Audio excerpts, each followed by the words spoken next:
Good evening. Calling to order the meeting of Rochester City Council, regularly scheduled. Today is July 14th, 2025. City Clerk, the roll call, please. Salvia. Here. Vixen. Here. Hauser. Here. Jones. Here. King. Here. Sage. Here. Trent. Here. Thank you. We have a quorum. Please join us in the Pledge of Allegiance. I pledge allegiance to the flag of the United States of America and to the republic for which it stands, one nation, under God, indivisible, with liberty and justice for all.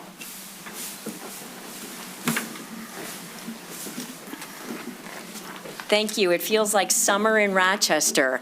That's because it is, and this is the week of sidewalk sales and dancing in the street, so you know it's summer in Rochester. We will go into our public comment. I will take general public comments after this first section, but right now I would like to go through the presentation of the Mayor's Monarch Champion Pledge.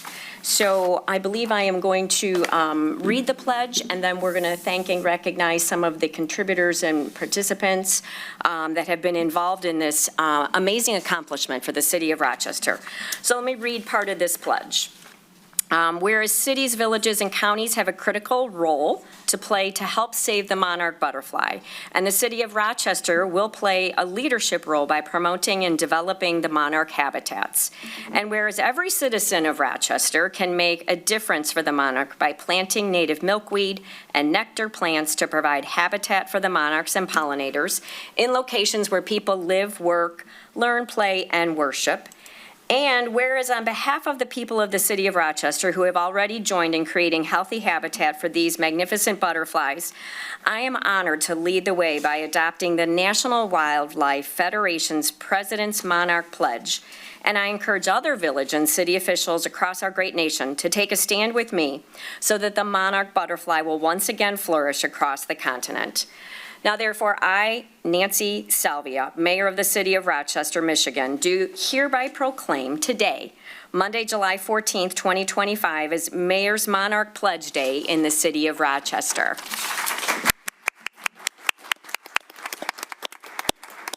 So I want you to know how amazing this is for the City of Rochester. There are 5 cities in our nation: Minnetonka, Minnesota, Carnegie, Pennsylvania, San Marcos, Texas, San Antonio, Texas, and Rochester, Michigan. So once again, Rochester is kind of punching above our weight class and just doing amazing things. And so none of this would happen. This is really a citywide initiative that has taken place with our Rochester pollinators as well as our City Beautiful. So Councilmember Trent, we all know that you are the driving force behind this. And this dot on the map has gotten significantly larger, showing the pollinator habitat because of Councilmember Trent, your leadership and your passion. But would we like to bring up City Beautiful? Yes, we would. I would like to make a special thank you to the City Beautiful Commission and their ongoing support. Rachel Williams, the previous chairperson, is here, along with Laura Murphy from City Beautiful Commission, our current vice chair. And I have Sarah Helfrich, board member of the Rochester Pollinators. But I would like to say that this pledge was signed maybe in 2014. I don't have my years quite right. And it was our mayor signed the first pledge. So, and it's continually had been signed by all the mayors, and Mayor Bixen and Mayor Ray and Mayor Dalden, and you have continued to support this along with our city council and so many others. So I really appreciate it, and the help with the mini forest. It does have milkweed in it. So yes, we will be again one of the 5 or 4 cities next year of doing 24 actions. Last year we did 25 actions of 29, so that's why there's only 5 of us in the city and in the nation. So thank you again. So please come up, our board members, take a picture. Oh, we're taking a picture. Yeah. Who's the photographer? Oh, is it Anna? Who is the photographer? Deb? Debbie? I can, yeah, I'm happy to take the photo. Okay, thank you. All right. Being a photographer, so I'm glad you took it. No, thank you.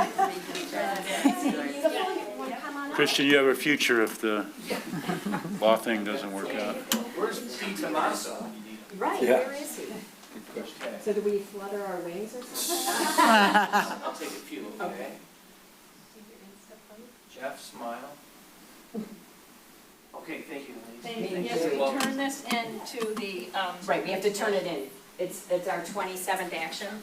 Yeah. Yes.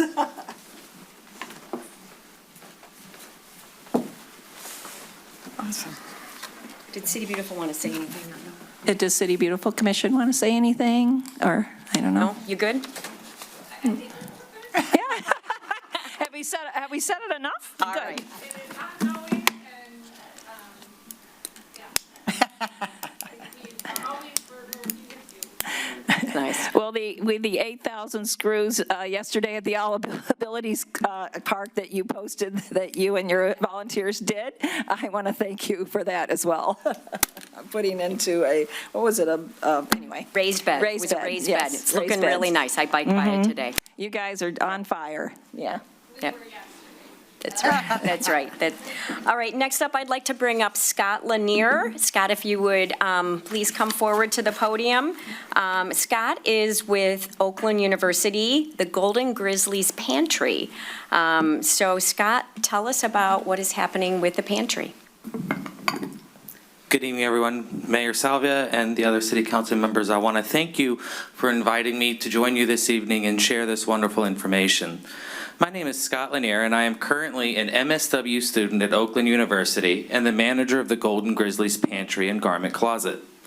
The Golden Grizzlies Pantry is a free on-campus resource available to students, staff, faculty, and alumni, and provides food, clothing, health supplies, healthcare, beauty, financial support, and other forms of help to our students free of cost. Unlike many other pantries, the Golden Grizzlies Pantry has an open door policy, so we do not require appointments for you to come ahead of time. You can drop in whenever you're free. We also do not have quantity restrictions. Many pantries limit the amount of food families can take. We do not have that. Families are welcome to take anything they need to support the student and the entire household, because that is how we ensure that the student remains successful. In a report published by the U.S. Government Accountability Office, an estimated 23% of college students suffer from food insecurity. That's 1 in 4 almost, which is above the national average of 13.5%. Dealing with food insecurity, students often face increased amounts of depression, anxiety, and do not often perform at the same level as their student counterparts. The Golden Grizzlies Pantry has operated since 2018 and was founded by one of our Masters of Social Work students at the time, who is now currently a professor with the university. One of our partners has recently told us that they are going to have to suspend their donations to our pantry because they are simply not receiving enough support themselves. In addition to the vendor that we use to provide our fresh produce for our students, they've told us they'll be able to contribute nothing to us this year due to weather patterns at the beginning of the year. Their growing season was shortened, so we won't even be able to get fresh produce.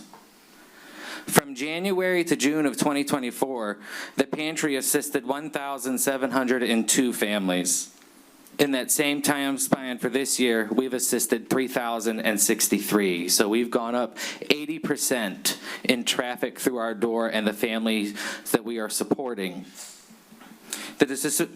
I'm asking you today to support this Golden Grizzlies Pantry because of how important it is to address food insecurity among college students. On average, 10% of college dropouts every year state lack of support for their basic needs is the reason why they chose to leave college. That's food and other necessities. So if we can help combat this issue, we can ensure that students are staying in school, graduating, and going on to get the high-paying jobs that are tax-generating, create revenue in our communities, and build where we live. So we need to help fight this. What I'm asking from the council and from the community is for the opportunity to place donation bins in local city buildings or to have a city drive put together. The mayor has already told me that they're discussing something for when our highest need is, which is the beginning of each semester. So in September, when students return to school for the school year, and when they come back in January from holiday breaks, they often need food to put back into their dorm rooms and other supplies like the school items we offer or the health and beauty hygiene products. Being able to come into the pantry and get that stuff helps make going back to school more affordable for them. I want to end with what I was saying today, a quote from Gandhi. There are people in the world so hungry that God can only appear to them in the form of bread. And I think that's really important, that these people in the most need, in the most difficult times, that's what they see. Thank you. Thank you, Scott. Thank you, Scott. And yes, I did commit that as a city, we will do a drive in late August so that you have resources for that back-to-school rush. City manager, if we could coordinate that, maybe drop-offs here at City Hall and maybe drop-offs at the fire department. And that'll also bring awareness to the community on how they can contribute individually as well. Thank you so much for that. For more information, visit the Oakland University website to see how you can volunteer your time or any resources you might have. Thank you. Thank you, Scott. Thank you. Next up, we have the presentation from the OPC. For the OPC budget, this is the 2026 budget. Good evening. Very good to see evening. both of you. Good evening, Mayor Salvia and council members. Thank you so much for having us here today. I want to introduce Mandy Mullins, our Deputy Director, and we're pleased to be able to have this opportunity to review our 2026-28 budget. And anyway, before we discuss the budget, I'd first like to recognize Pro Tem Bixson, who is also representative on the OPC Governing Board, and Al Fisk, who is a senior representative that serves on the OPC Governing Board. We really appreciate their commitment to the mission and the vision of the OPC. So I'd like to take this time to highlight significant events over the last year happenings at the OPC, serving the 50-plus in Rochester, Rochester Hills, and Oakland Township. So here's a little bit of a day in the life of OPC, some pickleball, some swimming, some exercise, and of course we've got our wood shop, and we've got many social and games and groups that meet, the guitar group. This was a Zumba event that we had. There's a ping pong, the billiards, the keyboard events. So participation in our fitness, enrichment, and social and supportive services, a total of 16,518 events in a year. So that experienced a 6.4% increase year over year. And this percentage is right in line with the industry standard in which 3 in 5 Americans prioritize their health and fitness in 2024. With a heightened focus on the desire for overall well-being. So just to kind of go over the participant age groups that we do have at the OPC, our 50 to 59-year-old age group is 16% of our participation. 60 to 69 is 20%. The age 70 to 79 is 36%. And the ages 80 plus, 18%. So you can see we have a nice wide variety of participation. And running into someone today who mentioned to me, she goes, I don't know what I would do without the OPC. The socializations really helped me in a hard time that I went through with a family member. So you can see not only does OPC have something for everyone, we continue to have be a great place to be 50 plus. So our supportive services, Last year, we prepared, served, and delivered 112,000 nutritionally balanced meals. That's the home delivered and congregate or dining in meals. Our senior services, we have those units of service where we just are providing that information and referral to so many people that are trying to find the resources that they need. So we have a senior resource department that connects them with those services. Our many support groups, Parkinson's, Vision, our support group for a caregivers support group and a grief support group. And we have our medical equipment loans, our commodity food programs, our counseling services. The list goes on for our senior supportive services.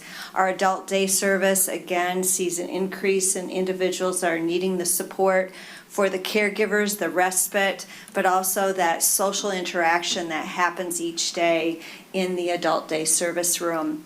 Then we have the volunteers. We don't know what we would do without our volunteers. 31,000, almost 32,000 hours logged this last year.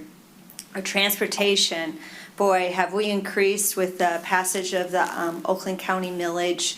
We've seen a 33% increase year over year. So over the last 12 months, 54,451 trips, and each day is a new day in the transportation department. We did move this last year, so we are now, our transportation operation is at 328 South Street. And that has been a wonderful location for us to expand our services, especially, with the dispatch. We're needing more dispatchers. We had prior to this passage 2 dispatchers. Now we have 4, and we're looking at increasing that even more. We transitioned to a new dispatch software called Q-Ride, which is providing so many efficiencies with our trips around the city. And we also have this wonderful synergy with our other NODA, WODA, and with SMART, with getting individuals to far away medical appointments. So getting people to appointments in West Bloomfield or up to Oxford or wherever it might be. So we have these wonderful partnerships that are strengthened every day, and it's just getting people where they need to be. And I couldn't be happier with what we're doing. And of course, you know who we are. We're a known entity and have been in the community providing transportation for over 50 years. So it's fantastic. So we are really known for our customer service.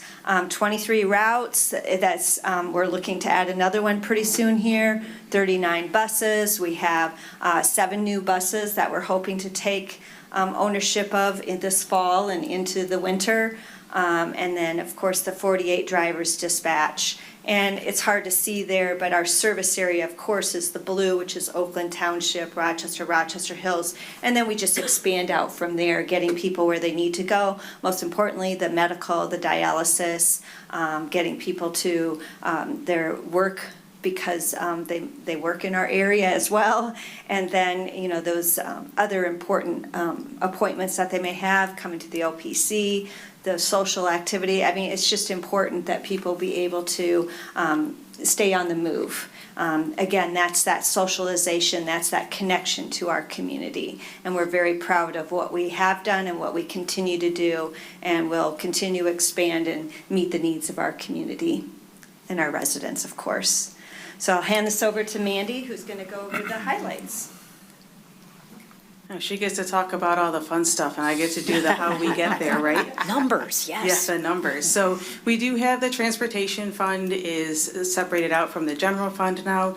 So for that, we're looking at 3.4 million. Operating expenditures of 3.1, and then 290,000 for a couple of additional buses and some lighting upgrades. And most of that does come from the county's transit millage, rider fees, grants, donations. Our general fund, we're looking at 5.6 million. So with that, total operating expenditures being 4.2 and capital expenditures of 1.3 for a total of 9 million overall budget. We are looking at a 4% general salary adjustment for staff across the board. Our revenues are projected to exceed our expenditures by 694,000, so that'll also go towards some capital improvement plan. But for our major facility upgrades, the fun stuff, I guess, is our phase 2 replacement of 9 remaining HVAC units. So we got 9 done this last budget year. Now we have 9 more to go. upgrading some spaces for more efficient use. We're going to turn some of our personal training rooms that aren't being used as much into more of a yoga studio, small group fitness for our increased growth. And then some elevator modernization so we can increase reliability, safety, and continued service. Ours are starting to age out, and we were told that they won't be able to be up for repair much longer, so there's a few things we need to do there. So this kind of shows all of our HVAC units and where they are. Half have been done, half still need to be done. This will be the space that'll be combined into one nice, long yoga studio, small fitness room. And that's just elevators, very fancy. So the OPC Governing Board is asking that the Rochester City Council receive our fiscal year 26 to 28 budget. Thank you guys for your time. Thank you. Mayor Pro Tem, as the representative on the board, any thoughts or comments? No, I just think that the board went over it. The Finance Committee, we had numerous meetings. The budget is balanced. We have a great fund balance. We're in really good financial shape. A lot of, that building actually has been there longer than you think, and needed some repairs, and there's, to me, a very good plan to do those over the years that have been doing it. So, all good. Thank you to Renee and Mandy, and I would make a motion to accept the budget. Motion by Mayor Pro Tem. Councilmember Trent? I'll support it. Any other questions or comment regarding it? Councilmember Trent? Oh, my one comment is that I did use a transportation service today with my 99-year-old mother, and on time, and they were wonderful. She is in a Bordeaux chair, which is a little bit difficult wheelchair to maneuver, and they were literally waiting outside the door to make sure she got back safely, and I rode with her, so I wanted to thank you for that. Fantastic. Thank you. So before I call for a roll call, thank you so much, Mandy and Renee, for all of your hard work. The OPC is such a gem in our community and much, much loved. One thought that I had as I was reading through the budget, and I know you have some line items in there regarding contingencies for when we lose power. And so we'd just like you to continue to explore that, as the importance of that location is warming and cooling. As well as I was wondering about the transportation. Is there any need for backup generators there so that those transportation services could continue in the event of a power outage? So there's always things we can't control, and the weather is one of them. So. Thank you. Yeah, just one. Yep. And also someone, and I think Christian had sent me this, also about if we have bad air days, also a sanctuary to go as well. Great. City Clerk, the roll call, please. Salvia, Yes. Vixen, Yes. Hauser, Yes. Jones, Yes. King, Yes. Sage, Yes. Trent. Yes. Thank you. Motion passes. Thank you. Thank you.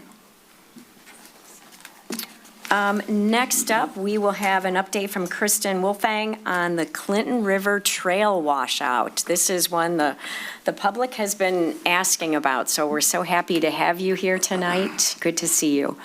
And I see we also have Jo Allen from the Community Foundation here, but I can't see her, but she's here. There she is. There she is. Thank you. Mayor, thank you for the opportunity to speak tonight. Good evening, city council members. My name is Kristen Wiltfang, and I work with Oakland County in the Economic Development Department. And I'm happy to provide an update nearly a year later, almost to the day of the washout itself. So I just want to highlight a couple of the friends of the Clinton River Trail are also here. So thank you for your support, and just also mention folks at the city that have been tremendous over the past year in helping to get to where we are today. So I know Jason Warner's in the back. Jason's also here, Dixon, and City Manager Nick Banda, but also Anthony and Marcy too. So thank you to them for all of their help and support. So I just want to set the stage at the regional level to let you know this is such an important piece of the regional trail system. Most folks don't realize we have 2 cross-state trails that go right through the city of Rochester. The first is the Great Lake to Lake Trail. It goes from east to west from Lake Michigan to Lake Huron. It goes from South Haven to Port Huron, and right across the heart of Oakland County. We also have the Iron Bell Trail that starts at Belle Isle, comes up through Macomb County, takes that little piece of the Clinton River Trail in Rochester and goes all the way up to the Upper Peninsula in Ironwood. So again, we have folks coming in from around the country to use these trails, around the state, and this is an important piece. So we're right there. Right at the confluence. But just to, I guess, take a little deeper dive and a little closer zoom in. So DeQuinder Road, this is the piece that's under construction right now, just south of 24 Mile. And if you go west about a half a mile on the north side of the trail, right here, this is the first washout that we've experienced. And again, it was about a year ago today that we've experienced this tragic situation out on the trail. But I wanted to go back in time to 1963. So this is the aerial photo of that area. So you can see it's kind of a forested wetland. The railroad track actually existed at that point. So the Grand Trunk is right here. The Michigan Central, or what we now know as the Paint Creek Trail, came down through here. This is Bloomer Park today, and then Parkdale and DeQuinder. I want you to focus on that area, but also look at how much things have changed over the last 60 years. Look at all that development. Water's got to go somewhere. So that dark area is now standing water. And if you've been out to the trail, you'll notice it's perched up higher than this area was. So we were out there today and we noticed that there's about a 10 to 12 foot high water mark of where the water was. So we estimated nearly 1 million gallons of water washed through there this time last year. So this is what it looks like if you were a blue heron up in a nest looking down. But yeah, there's about 120 feet of the Clinton River Trail that just doesn't exist anymore. And so this is one of the more catastrophic failures that we've experienced across the state. So we had the Department of Natural Resources down. We've had Eagle from the state down as well. They've looked at it, they've seen it, and they are all just in shock and awe once they see it too. So trust us, we are working hard. This is not a simple, easy fix. So the scope of work, we've been working with the city's engineer, and we are thinking that we'll need to excavate on both sides of the washout, build a temporary coffer dam to de-water down, and excavate out that soil, and then start to replace the embankment with some blue clay and put in some culverts to make sure that the pressure never builds up to the amount that we experienced last year. And I just want to step through time. This is about 20 years of blue heron imagery. So if anyone's familiar with Mayor Brian Marzoff from Auburn Hills, this is him back in 2004 when the trail was first surfaced. But you can see all of the standing dead trees or the snags, which makes it a really popular place for the blue herons. And one of the things we learned we reached out to the Oakland Bird Alliance, was you want to maintain some water in the pond. It acts as a natural protection for the blue herons to keep out some of the predators. So it is such a critical component to this. And we were happy to see there were 19 nests again this year. So they did return. They've since left the nest, but we did see a pair of them off in the distance on the north side of the pond, just learning how to fly and getting their wings about them. So very happy to see that. So this was back in April. And you can see their little heads popping up. And another, I guess, blessing in disguise was the 96-inch water main that the Great Lakes Water Authority has been installing along DeQuinder Road. So the spoils that were removed from that project are being stockpiled over at the fire training facility. And we're able to use those soils. They've been tested, they're the right type, and they're also clean soils, so there's no contaminants in them. But that'll be a cost savings to both of the projects. So we're happy to report that. Now, there's also a second washout. I'm not sure if folks realize. Yes, we do. We do. I do. Yes. So this one is over by the Diversion Street Trailhead. This is Rochester Road, and the trail actually goes underneath Rochester Road at that point. But this was back in 2012. And again, I just kind of want to step you through some of the changes over time that have happened.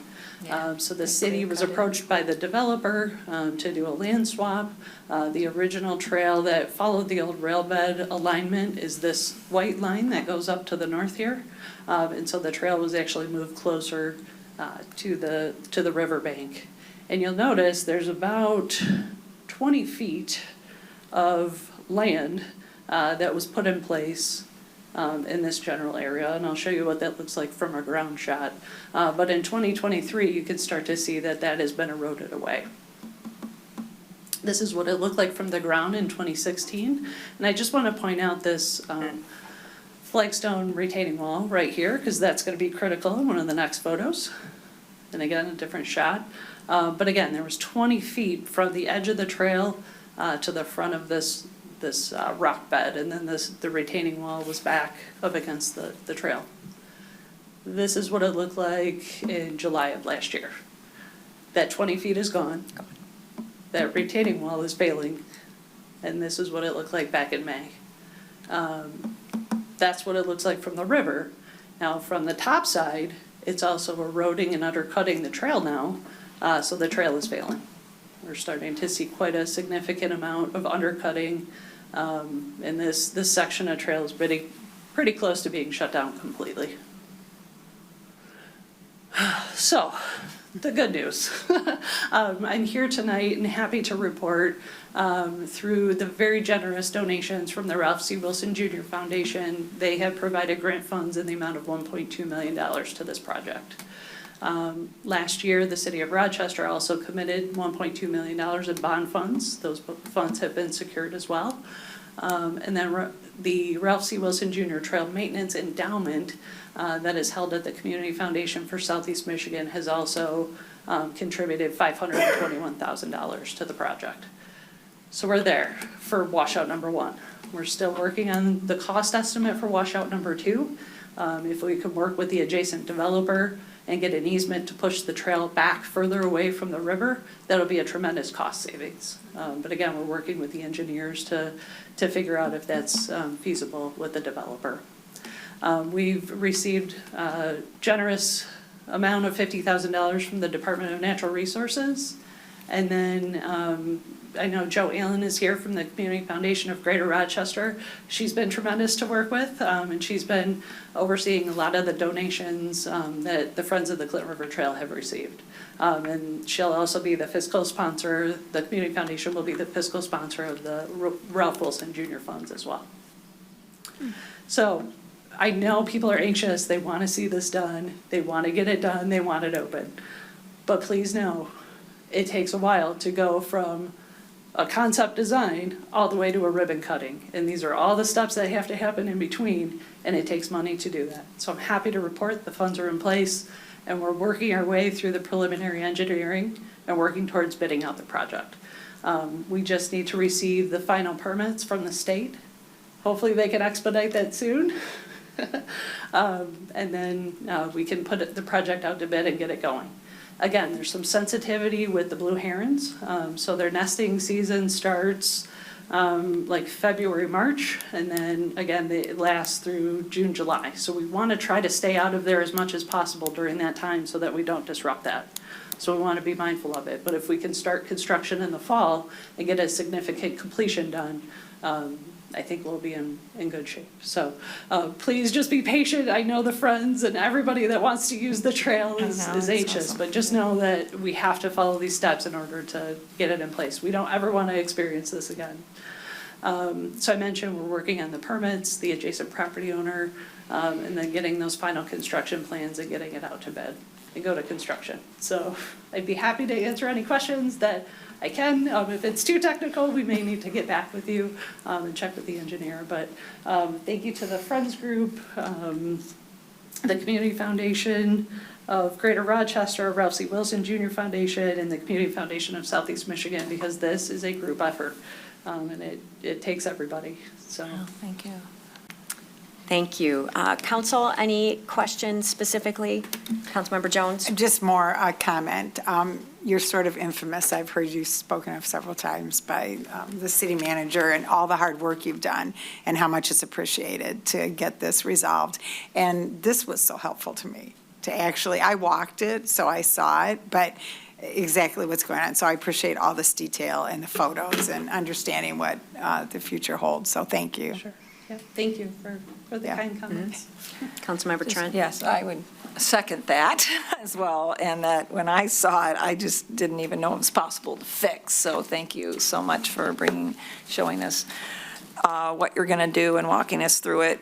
But are the trees, I mean, they're underwater, some of these roots and everything are underwater. Are you concerned that as you're trying to get the water away from the trees, because they literally kind of drown, don't they? I mean, they're not in, they usually have soil and not so much water. They don't grow in water. Yep, so in forestry terms, we call them snags, or Okay. standing dead trees. Uh-huh. So they're already dead. But we have noticed, and again, I'll go back to some of the earlier photos, you can see how thick it was back in 2024, just because of how dense it was. And Yeah. we've lost quite a bit just from wind throw, but they're already dead, so. Yeah, I knew some of them were, but the rest of them are now looking like they're starting to get underwater. Is that dropped? And you said 10 to 12 feet, Yep, so there's, on the slopes of Yes, the yeah, yeah. embankment, those are still alive. Okay. We'll do our best to preserve, but a lot of them are undesirable tree Okay, species. I We've got a lot gotcha. of box elders Oh.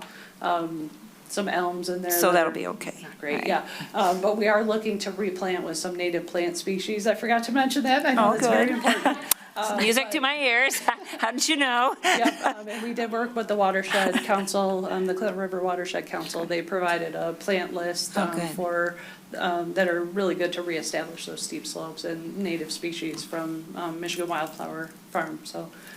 Wonderful. Happy to report that too. Well, wonderful. So second question is about washout number 2. So my understanding is we had to move the trail 20 feet out to create it, and then now we're asking to move it back because was that part of the problem, that we were moving towards the river? I mean, it would seem like that would be part of the problem, Yep. closer to the water. The original development, there were some buildings that were slated for this area, and I'm not sure what the current proposal looks like. But yes, if we can hold There the is no trail proposal. back away from the edge of the river, it'll allow us to create a gentler slope. I gotcha. And so it won't be as harsh of an. That you're building a wall, actually a retaining wall. Okay, well, thank you so much. Yep, thank you. City Manager, did you want to comment on that at all? Yeah, it's just that there's no buildings that were going to go in between the two trails. That was where their rain gardens were. So it's like a 2.5 acre rain gardens that were going to go there. They're going to have 5,000 plants in them when they're built, and that's depending on what they build on the north side of the former trail, how much water they have to store. So we're trying to work right now. If we got 17 feet on an angle from them, it would take some of the pressure off the trail and pave that. So we have another meeting with them next week. It's a legal thing for them. They want to make sure they don't take away the capacity for the water storage, which they might need for the development if they ever build something there. So, Because currently there is no development that is approved for Correct. this site. correct. City Manager, any other comment regarding the timing of washout 1? Or did Kristen cover it Yeah, really well? we remiss we didn't. Asil Putros has been a saint on this from AEW. I know she's our engineer, but she just, every week, she's in contact with Eagle, trying to stay on these people. They're very slow. So she is really riding herd on that. And it's all designed, ready to go. We just needed them to sign off. It's out for public hearing right now, and I think it's a 15-day window. Once that's done, then they should be able to process the permits pretty quick. We're going to do everything we can to keep the cost down with that blue clay that Kristen talked about. That could be worth a lot of money in the bid package. So it's right down the trail. We can literally drive down the trail from this training center, make a little cul-de-sac turnaround, and come back and save a ton of money. That should help us all along. So if we can get it out, the bid is going to be 30 days. So we anticipate this fall we should be able to get going as long as the bids come in proper.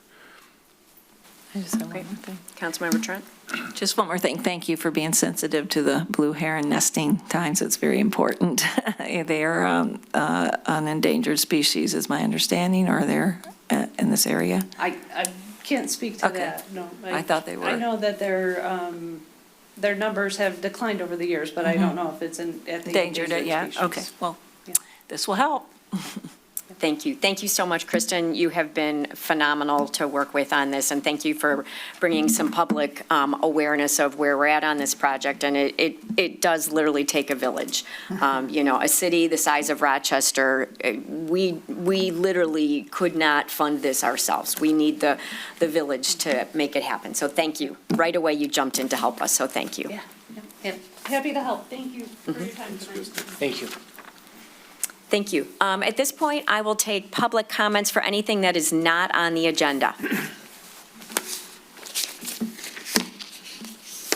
I see people moving, so I think something's going to happen. I don't think they're all heading for the door. Oh, they are, yeah. Okay, we got 1, 2, Pat, are you staying? No? All right, nice to see you, Pat. Okay, I guess we don't have any other public comments tonight. We will ask again at the end of the meeting.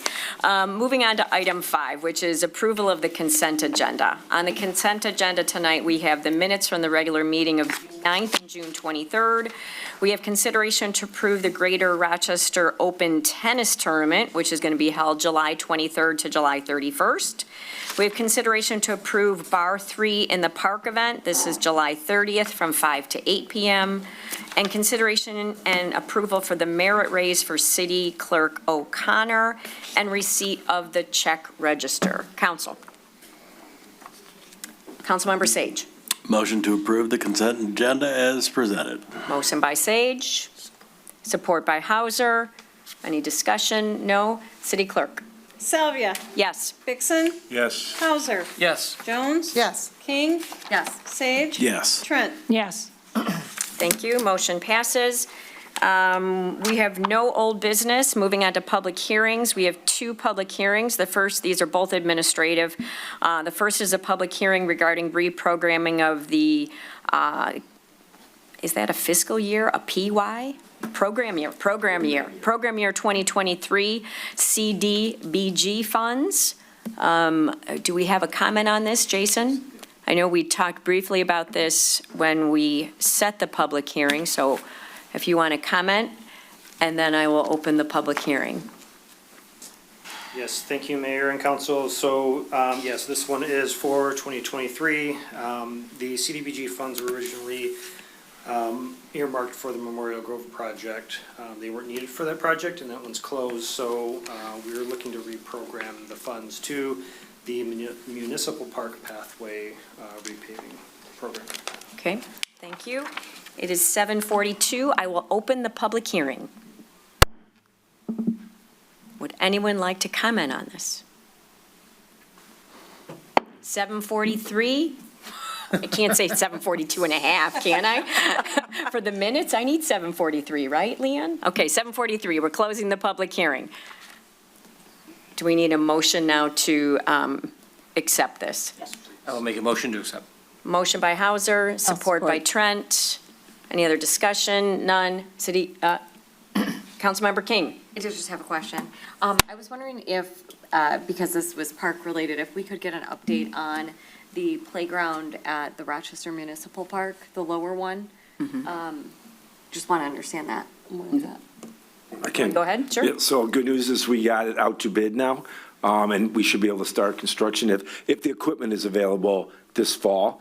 That's always the unknown, but we got through the process with all the obligators, and so we'll be ready to go. So at worst, we would try get the base work done this winter, over the fall and winter, and then in the spring, finish it off. So it came out a little quicker than we thought. We thought we were going to get delayed to even start the process into late August, so we're about a month and a half ahead. So there's a good chance that we're going to see it substantially completed, right, Jace? Yep, by this fall.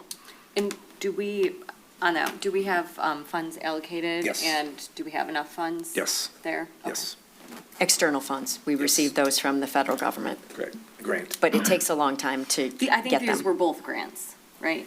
right. Yep. Any other city block grants? City Clerk, the roll call. Salvia, Yes. Vixen, Yes. Hauser, Yes. Jones, Yes. King, Yes. Sage, Yes. Trent, Yes. Thank you. Motion passes. Item B is basically the same thing. This is a public hearing regarding programming of program year 2024 CDBG funds. Jason? Yes, this is the exact same thing. These funds were also allocated originally to Memorial Park.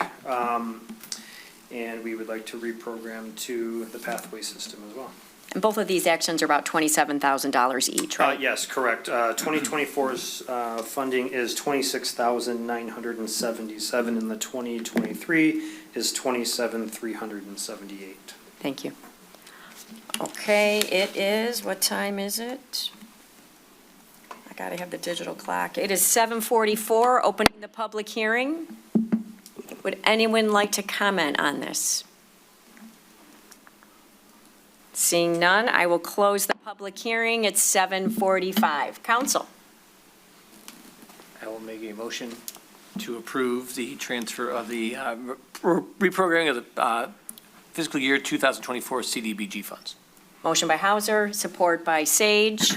Any other questions or discussion? City Clerk, the roll call. Salvia, Yes. Vixen, Yes. Hauser, Yes. Jones, Yes. King, Yes. Sage, Yes. Trent. Yes. Thank you. Mayor? Motion passes. Yes. If I may, for the public, taking these two funding sources now, plus the funds that we put every year in our budget, we're going to finish all the paths in the core of the park. So from the GBB, when you get into the 500-year floodplain, CDBG, they don't like that. So we go through a different process for that to get permits. So with our funding added to this, the whole core of funds of trails will be done In this the municipal park. Absolutely. So we're very Fantastic. excited about that. It's almost $1 million we put in over the years. Is this the last section? Just about, there's a couple So little this has sections. been 10 years? At least. Yeah. Yeah. Excellent, thank you. Moving on to legislative deliberation. The next item, A, is consideration of ordinance amendment adding section 22-1, which is participation in the insurance withholding program. This is second reading and adoption, so we have had some discussion on this previously, so I'll turn this one to City Attorney to give us some refresher on this item. Yes, thank you. At your last meeting, council took two actions. One is to move the proposed ordinance first reading and introduction, and also to pass a resolution. Resolution was to what was required to participate in the program with the state. So that action was done. So what's before council is to consider and move for second reading and adoption an ordinance amendment adopting section 22-1.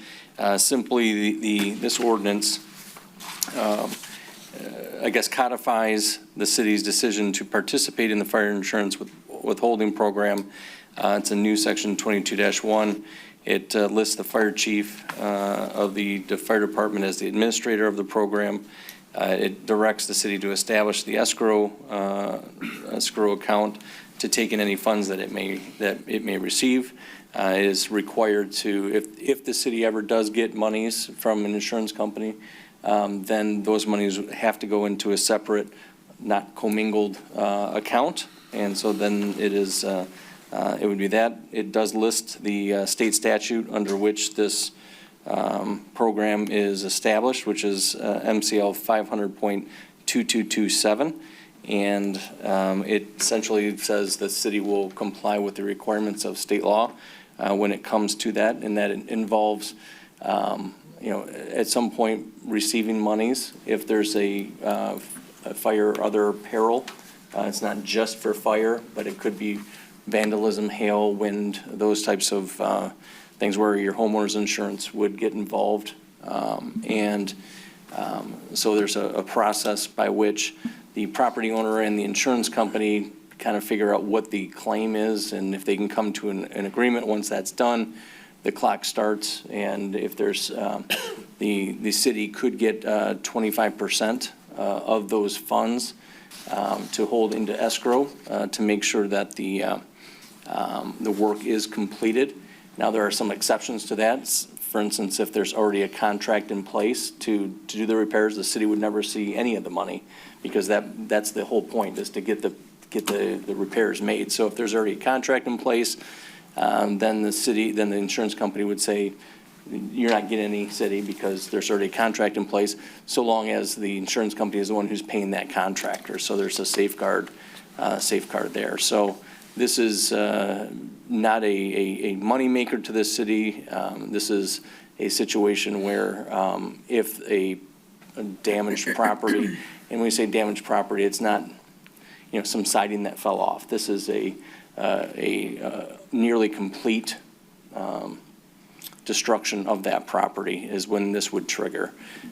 So if there's project that goes along, and obviously if there's a set amount of money needed for the repairs, and the project's to the point where it needs the rest of the money to do the repairs, that's actually triggered. The city has to turn that money over to have that completed. So it's not a wait till the project or the repairs are done. It is to the point where it is nearly done, and it would turn that over to make sure that these don't sit in place for years undone, when the insured would otherwise have the money in their bank account, not making these repairs. So that's hopefully the summary that is helpful for the public. And if City Council is ready to move forward, the next step would be to adopt the ordinance. Council, Mayor Pro Tem? I would like to make a motion to adopt the ordinance as written. Motion by Mayor Pro Tem. I'll support. Councilmember Trent, support by Trent. Discussion on the motion? Councilmember King. Yeah, I'd like to express some concerns about this, and I did at the last meeting, but since then, I've done some further research. So it was explained to us that the intent of this is for, and I agree with intent. I think we should be able to secure a damaged property. We don't want somebody going in there and becoming injured, or it just causing, concerns. But these funds do not come to the city until an insurance settlement is reached. So the time for the insurance settlement will not be immediate. The insurance settlement, probably in the best case scenario, could be weeks, maybe months, could be longer, could be years. So we have friends that I know have taken a year or two, and I've talked to others that they've had this experience. So you're talking a year later, the funds come in, then there's 120 days before the city can use those funds and allocate that. So in the meantime, I think if the intent is to have the property secured for safety reasons, we need to rely on our ordinances to do that, because these funds won't be available. And so they won't really accomplish the intent that has been explained to us. My other, just one thing I wanted to point out, this law has been on the books in the state of Michigan since the 1980s. Why are we looking to adopt this now? I don't feel like we've had a good rationale and explanation for that. I don't know that we've had a significant trend of damages. I think the city holding on to 25% of the funds, could put undue stress and additional burden on a homeowner who has gone through a very traumatic experience of losing their home, and it causes additional red tape.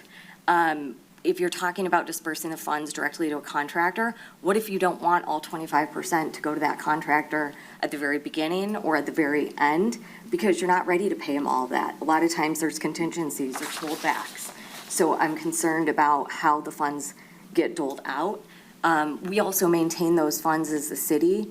We earn interest on those funds held in escrow. We have no obligation to pay that interest money back to the homeowner. So now the homeowner is losing that interest earnings on those funds, and that's by law.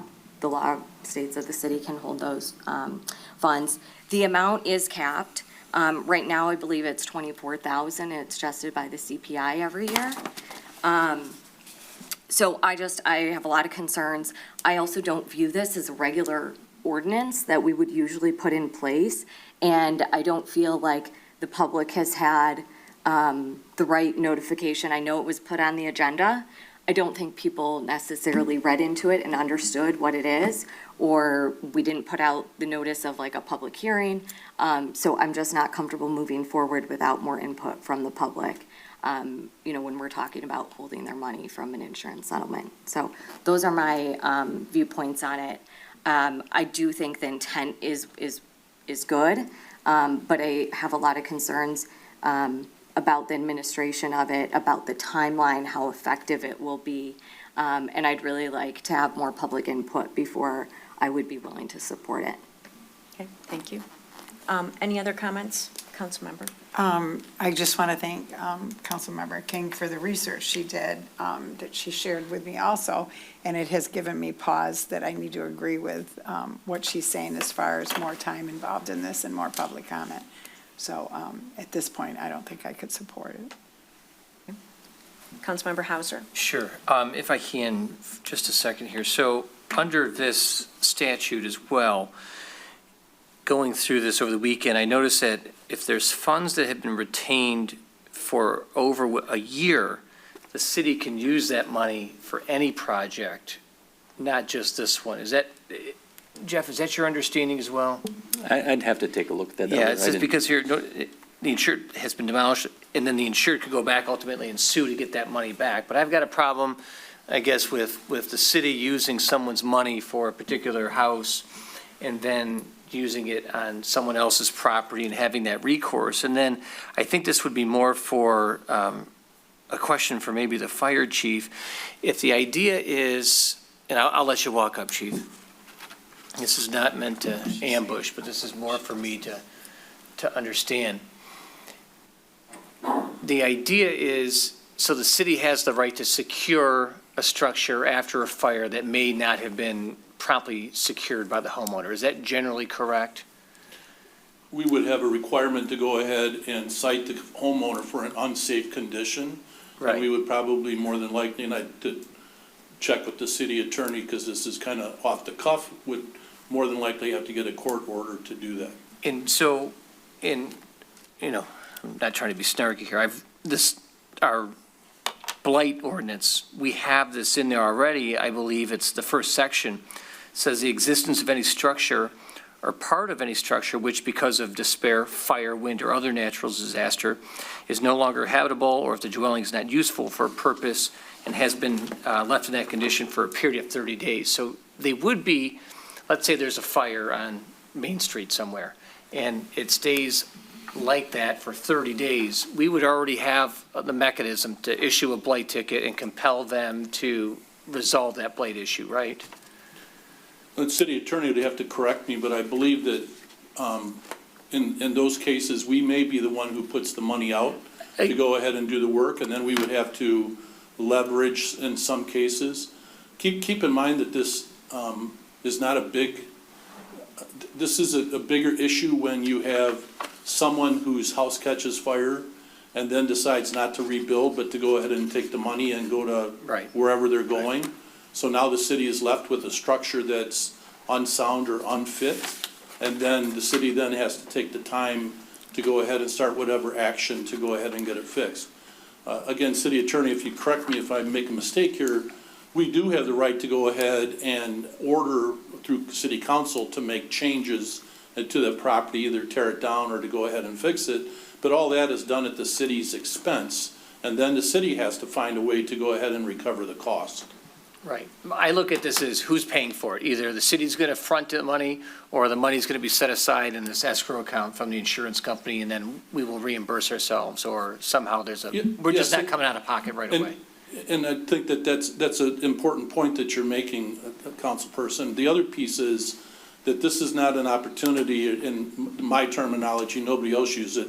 This is not a money grab for the city. This is a case in which the city is protecting the homeowner's values and their property from getting the damaged facility to be repaired. If you might take it to the point that a tree falls through the roof of a house and the house's roof has been damaged along with water and everything else, and now the house sits in disrepair for a period of time, the person may leave, they take the money with them and never do the repair. Somebody eventually has to pay for it, and it comes out of the city funds to go ahead and do that with whichever way is recoverable, either through the city taxes if they're paid or not paid, and from those standpoints.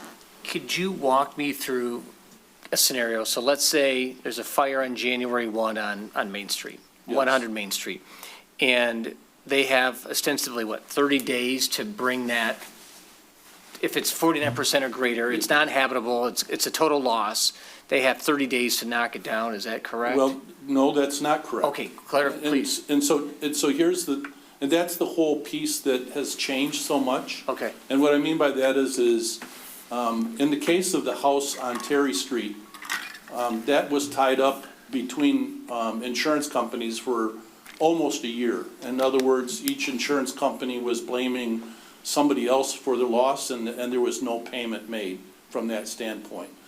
And so when we, even though in our blight ordinance, we have certain rules and regulations there, some of those, and I guess the city attorney will have to correct me if I'm wrong, somewhat get set aside when the insurance companies are now involved in it. Because now the site has to be maintained, and that's one of the things that we spend a lot of time on, is securing the property after a fire for an investigation. An example would be the house on Highland. We had to keep that secured for almost a month or two as the insurance companies did their investigations. In other words, that means you can't move anything, you can't do anything other than just somewhat securing the property from that standpoint. So there's some nuances that happen to go ahead and come up.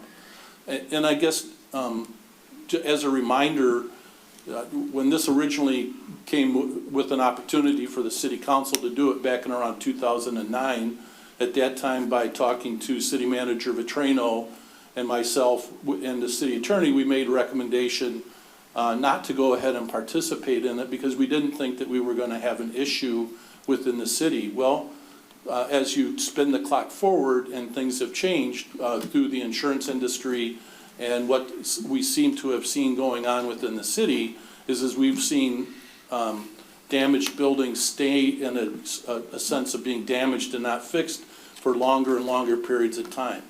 So I guess that after discussing with city attorney, we thought it was time to go ahead and bring back to you, the policy and strategy group, the city council, this information for you to go ahead and consider to see whether or not this is an avenue to move forward to go ahead and render these types of dangerous or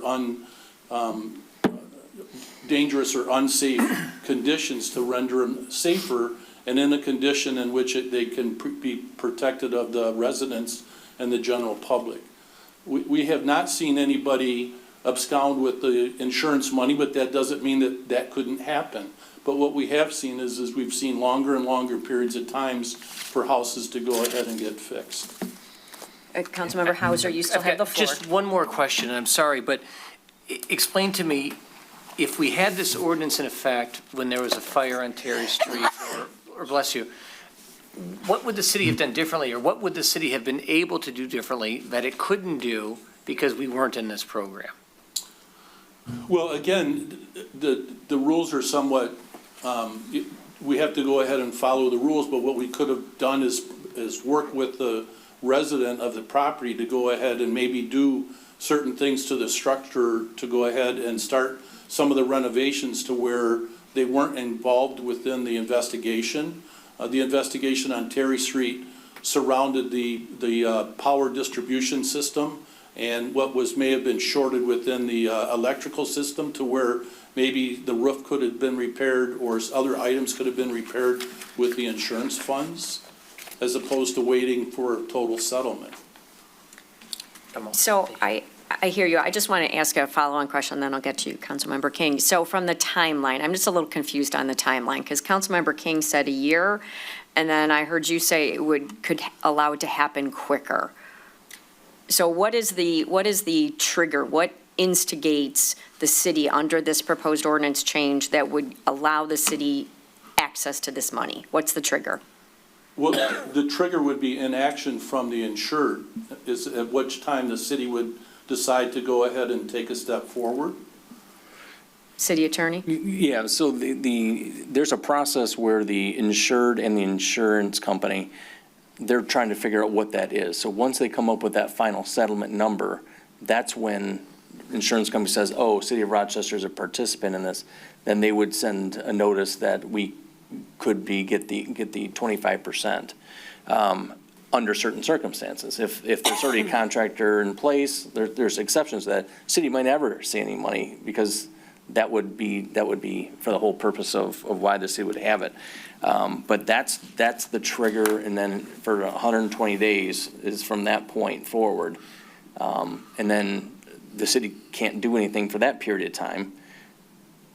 And then if there's all these guide rails, like if there's a signed building contract, the city has to turn it over, or if it's almost done, they have to turn them over. This is all regulated. I mean, it's not like the city just can't, retain the money indefinitely. It's for a purpose. That's why there's an escrow fund. It has, and there's language in the statute that says if there's any leftover money, it has to be returned. Yeah, I mean, the trigger is, everyone knows that there's a period of time that it takes for the negotiation to occur. The city's clock doesn't start then. Plus, even when there is, if the city does get the money, it has to give the insured the notice that it's taking this money and put it into escrow, and they have a right to challenge that under the statute. And so they have a recourse, and I'll call that more of an informal recourse, or if the city says, no, we're keeping it. It's not a required that we have to keep this until certain things. It allows the city to take this money in, and if it decides to distribute it early because, they're making great progress and there's, the safety is not an issue, it can release the money at any time. But there's certain triggers that the city has to release the money.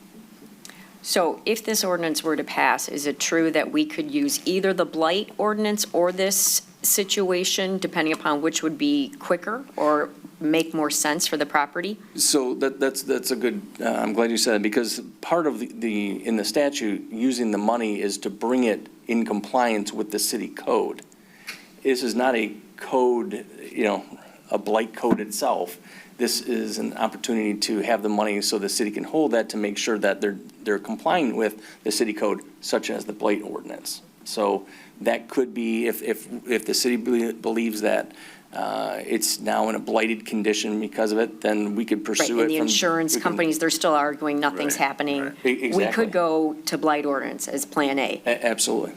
But that wouldn't be against the insurance company, that would be against the property owner. Right, correct. And we've gone that route with, we've taken blight cases to the point where we've gone to court, and it's a fair amount of resources to do this, to go to court and then get an order, let the time period for the order pass. And we've actually had city contractors go out to people's yards and their houses and do work, and then have to come in, and then they bill them for it. We have to wait, and when they didn't pay, then we have to put a lien on their house, for the taxes. So there's a lot of steps in there. Not saying that the city can't do it, because it has done it, but this is just another. Several years ago on Parkdale, we had to go to court and hire a contractor to come in and do cleanup from a blighted condition. That's right. So yes, can the city move forward with this blight ordinance? Yes. Would I say that the city would if the process now, because we know about this, the insurance company knows that we're a participant in this process, it may speed things up a bit, number one. If not, then city can decide, well, okay, they're making good progress. We're not going to issue a blight ticket, right? Because that's a discretionary situation. So could we do it from day one? Sure, we could, as soon as it's a blighted condition, send out a 10-day notice, which is tradition, not rule. And if they don't, then it could be, but that's just typically not how it works. Madam Mayor, if I may, I look at it as my job is to go ahead and bring information to city council, and to, in some cases, make recommendations, or at least give you the information for you to go ahead and make a policy or a strategy. In this case, this means it's more work for the fire chief, okay, if we decide to adopt this. And that's okay. You pay me to go ahead and take care of the city. If you decide not to pass it, that's okay too. But I feel I would be negligent in my job if I didn't bring this to city council's awareness and to go ahead and present the information for you to make the consideration. Thank you. Councilmember King, did you have a question? No, I was just going to make a couple of comments. I do believe that the city actually has the homeowner, they have to notify the insurance company, I believe, within 15 days that we participate in the program. When the funds are received by the city, There is that 120-day clock where the homeowner has the right to move forward, but one of the challenges they could run into is permitting. If they haven't gotten through the permitting process and that gets delayed, the city could, in theory, now I would hope nobody would do this, but could go in and demolish the property. Or they could go in and take action while they're still going through the permitting process if it takes more than that 120 days. I think there's just a lot of ambiguity around it, and I don't know that there's all of the requirements in place from an administration standpoint. I haven't heard that, seen that, so I have some concerns about that. And then I will just point out, so of Oakland, Wayne, and Macomb counties, there's very few communities. Detroit is, one that does. Allen Park, there's maybe 7 or 8 communities that do participate in this program. Our neighboring communities, Rochester Hills, Birmingham, Oakland Township, Shelby, not one of them participates in the program. I just want people to be aware of that as well. Thank you. Councilmember Jones? So the part that I'm confused about is if and I might be wrong on this, one of the bigger issues is securing the property for safety. But if it's going to take maybe up to a year, or even once they make a settlement, you got to wait, correct me if I'm wrong, 120 days. To me, then the property isn't secure for maybe 6 months or a year.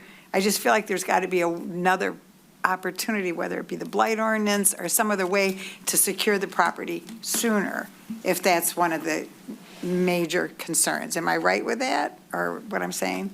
And there is. When it comes to securing the property, we work with the property owner to go ahead and get those things done. In the case of the house on Alice Street, we had quite a long time to go ahead and work with that property owner because of some issues that I don't feel appropriate to discuss here in public. So we do, as several of you have pointed out, we do have the blight ordinance that we can rely on.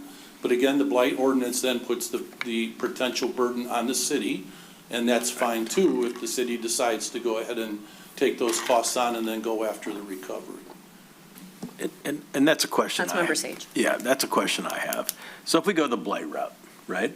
So I'm the homeowner, and I said, hey, until we settle with the insurance company, I'm not doing anything. So the burden then falls on the city, right? Because you're going to take the homeowner to court, okay? And again, my defense is going to be as soon as I settle with the insurance company. So does this give us some way to expedite any decision?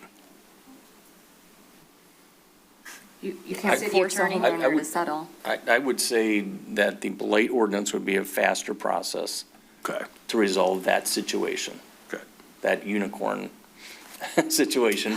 But yes, I think this does not speed up the process under that example. Okay. Councilmember Hauser. And I'm glad you asked that question, because I was going to say something not as articulate as that. But another point to think about too is, I don't want to think this would happen a lot, but let's say someone set their house on fire. That's an uninsured loss, right? So that wouldn't be covered. So all this wouldn't make any difference in the world, because there would never be any insurance proceeds from an intentional act. So I don't know if this is necessarily the solution that I think we're looking for. This is a tough one. I appreciate the fact that if there's an issue, the city might have to come out of pocket to do a couple things here, but at the end of the day, I'm struggling very hard with this concept of going in, securing someone's insurance proceeds money, potentially tying it up and holding it while they are in a dispute that could take 1, 2, 3 years if there's a public adjuster, if there's an appraisal process somewhere along the way. And gosh, this one's a very tough one to do, and I appreciate you bringing it to me at least, but I don't know. I'm going to be candid with you. I think if I had a vote right now, it's probably a no. So from my standpoint, this one to me, I'm concerned from a property owner rights standpoint and their rights regarding their property. Insurers have changed an awful lot in the past 10 years. And that is kind of the opposite concern that I have. However, in hearing our discussion around the blight ordinance and the fact that we have that as a tool, we have the tax roll that we could put a lien on, I think we have the tools in place. So if there's no other questions, City Clerk, the roll call, please. No, I had a question. I Oh, sorry, didn't see it. Councilmember Trent. Yeah, so the city is what I understanding is, and I appreciate everything, and I don't know, you can change your vote after I made the motion to support it. You But can. yes, but the city doesn't have as much recourse if you're saying we're going to depend on the blight ordinance. I'm concerned about depending on the blight ordinance, and I also thought it was going to be a help to the, just want to understand, and still could, vote no, but I thought that this was also a help to the homeowner when they're trying to deal with an insurance company, they would get a little more clout, or, someone supporting them like a city, with the insurance company. I thought that was the understanding. Is that it could be in that instance that you've got the city involved? I'm getting the city involved to protect the city and the city's residents. So I don't know that this would have any bearing on the negotiations between the resident who And the had the insurance loss and company. the insurance company. Again, as the fire chief, I'm doing my best job to protect the city. I got you. Yeah, and I mean, it does add more work for you as well. But, yeah, I just think that, I think that there could be some things that could come up that this could help, and I don't know if there's another recourse then, other than the blight ordinance, so I hope that the blight ordinance will work.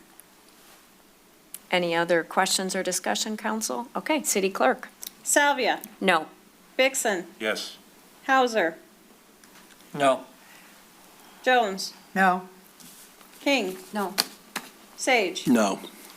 Trent, No, sorry. Motion fails. Long live the blight ordinance. There you go. All right. Good discussion, council, Yeah, really good yes. discussion. Item B, request to schedule a public hearing to amend the City of Rochester official zoning map in accordance with the Michigan Zoning Enabling Act, Public Act 110 of 2006 as amended. I see Jeremy at the podium.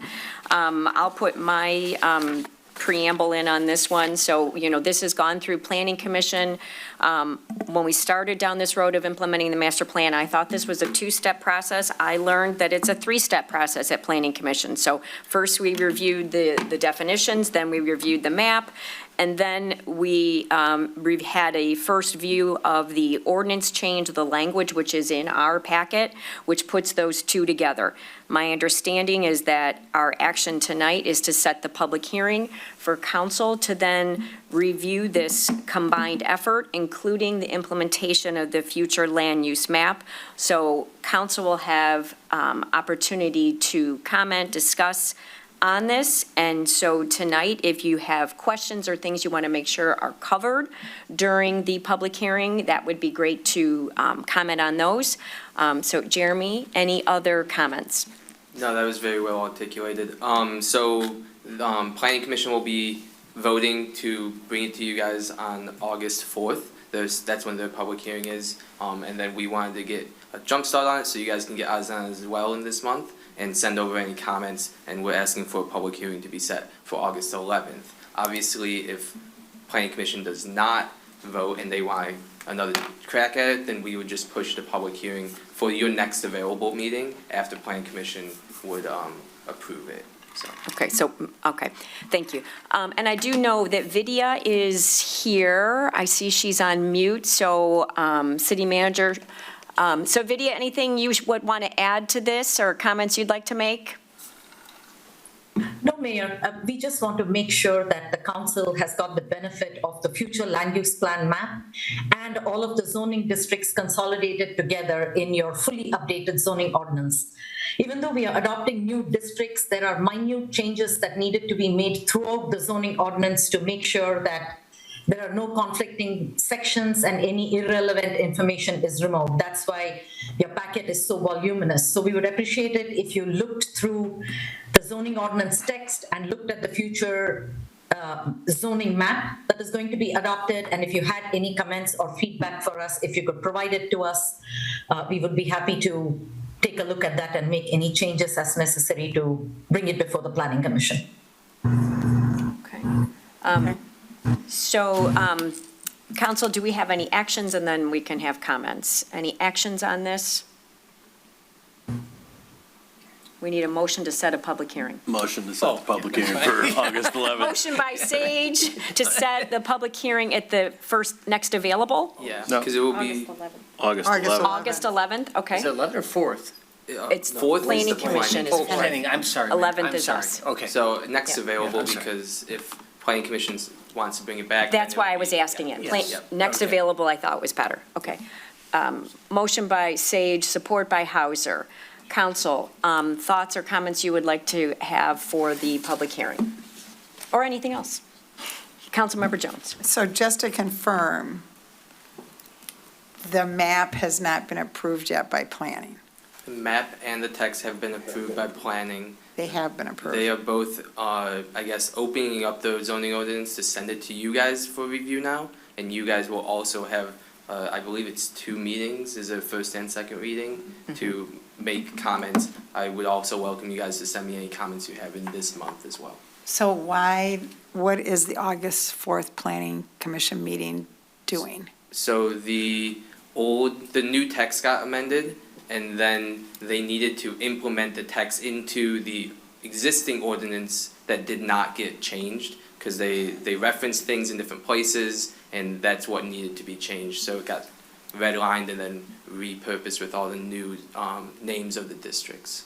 So there's a vote on Planning Commission on that 4th? On the 4th, correct. And that's a final vote at planning commission, unless they choose to send back comments and continue the process down there before they recommend it to you guys. So they could say that they have an issue with some part of this map at that, and then they kind of, Not the it map. pushes it back to Not the us. map. Not the map, Just the text. just the text. Okay, this is like a lot. So our other question is, because I do have concerns about South Street, and I'm going to be a little more organized about that to send them before, so they can do some of the research. But I think I had this confirmed, that when we vote on this, we're voting on all the changes. We can't pull out part of it and say yes to this, no to that, correct? Designate, maybe. Can't we do? That was a question, so is that a question for Vidya? Did you hear the question, Does that make Vidya? sense, my question, Vidya? So the question is whether you can change portions of the updated zoning ordinance. Was that the question? Correct, correct. Okay, so if you have any concerns about the zoning ordinance text as it's written, you could present it to the Planning Commission. You could provide it to Jeremy and myself, and we will bring it to the Planning Commission's attention. And the Planning Commission can still make those changes and then recommend the document to you. So Planning Commission is typically the body that writes the texts and updates it. So it would be a good idea for the Planning Commission to be aware of what concerns the council may have. Good. I don't know that she understands my question. I'm talking about the actual zoning, not wording. Can you explain maybe? Yeah, video show, I'll just give an example. If councilperson doesn't want one of the districts on South Street, wants to make a whole new district up, what would that process be before it gets back here? Thank you. So if you want to reverse whatever the current recommendation is on the zoning map, because the zoning map is designed based on your current future land use plan in the master plan. If you want to create a whole new district that does not align with your master plan, you will have to first amend your master plan before you can change your zoning map. You cannot just make changes to a zoning map that does not align with your future land use plan map. So you'll have to go back to the beginning of the drawing board of amending the master plan first. Okay, I have one more question then. So in the past, there has never not been that alignment. So in the case of Solaronics, let's give that example. The master plan was matched what the zoning ended up being there, correct? In case of Solaronics, the rezoning did not exactly match the future land use plan map, and that is allowed in certain circumstances where the rezoning is approved with adequate justification for why you deviated from your future land use plan map. So when Solaronics property was rezoned, both the Planning Commission and the City Council made sure to reference findings of fact that supported such a deviation. So unless you have valid justification, you cannot just deviate from what the future land use plan map says. In this case, NMAS changing the zoning of a whole area would not be justified without first amending the master plan itself. Solaronics was an individual property for which there were specific findings of fact as to why we believed the zoning designation that was being proposed was more appropriate than what was being proposed in the future land use plan map. And the master plan can only be changed, like the next one is 2 years away, is that correct? You can always initiate a master plan amendment before the 2-year period. You can always do that, but it's upcoming, so you can always pull it ahead of time and initiate an amendment to the master plan. You don't have to wait till the 2-year period is done. Thank you. That's it for me. Yep, Mayor Pro I Tem. was just going to say, the master plan is the goal and the plan, but this council does not have to follow that. It is not the law, it's not ordinance. So the master plan is a nice idea that what we want, but it's, the city Yeah, council well, that can. goes can- against what you just Well, said. then that's I reality. need clarity on that. That's reality. So, So, Councilmember Sage? so Vidya, isn't the master plan a guiding document? Yes, the master plan is a policy document. The zoning ordinance is the law. The master plan provides you with guidance. Yes, the master plan does not set the law, but when you change your zoning, it has to be aligned with the vision for the community. Councilmember Bixson is absolutely correct. You don't have to follow that, but then you need to have reasons why the vision for that portion of the city is now different than when the master plan was written. You have to have an explanation for why that policy document's vision is changed, and you can change your zoning map also.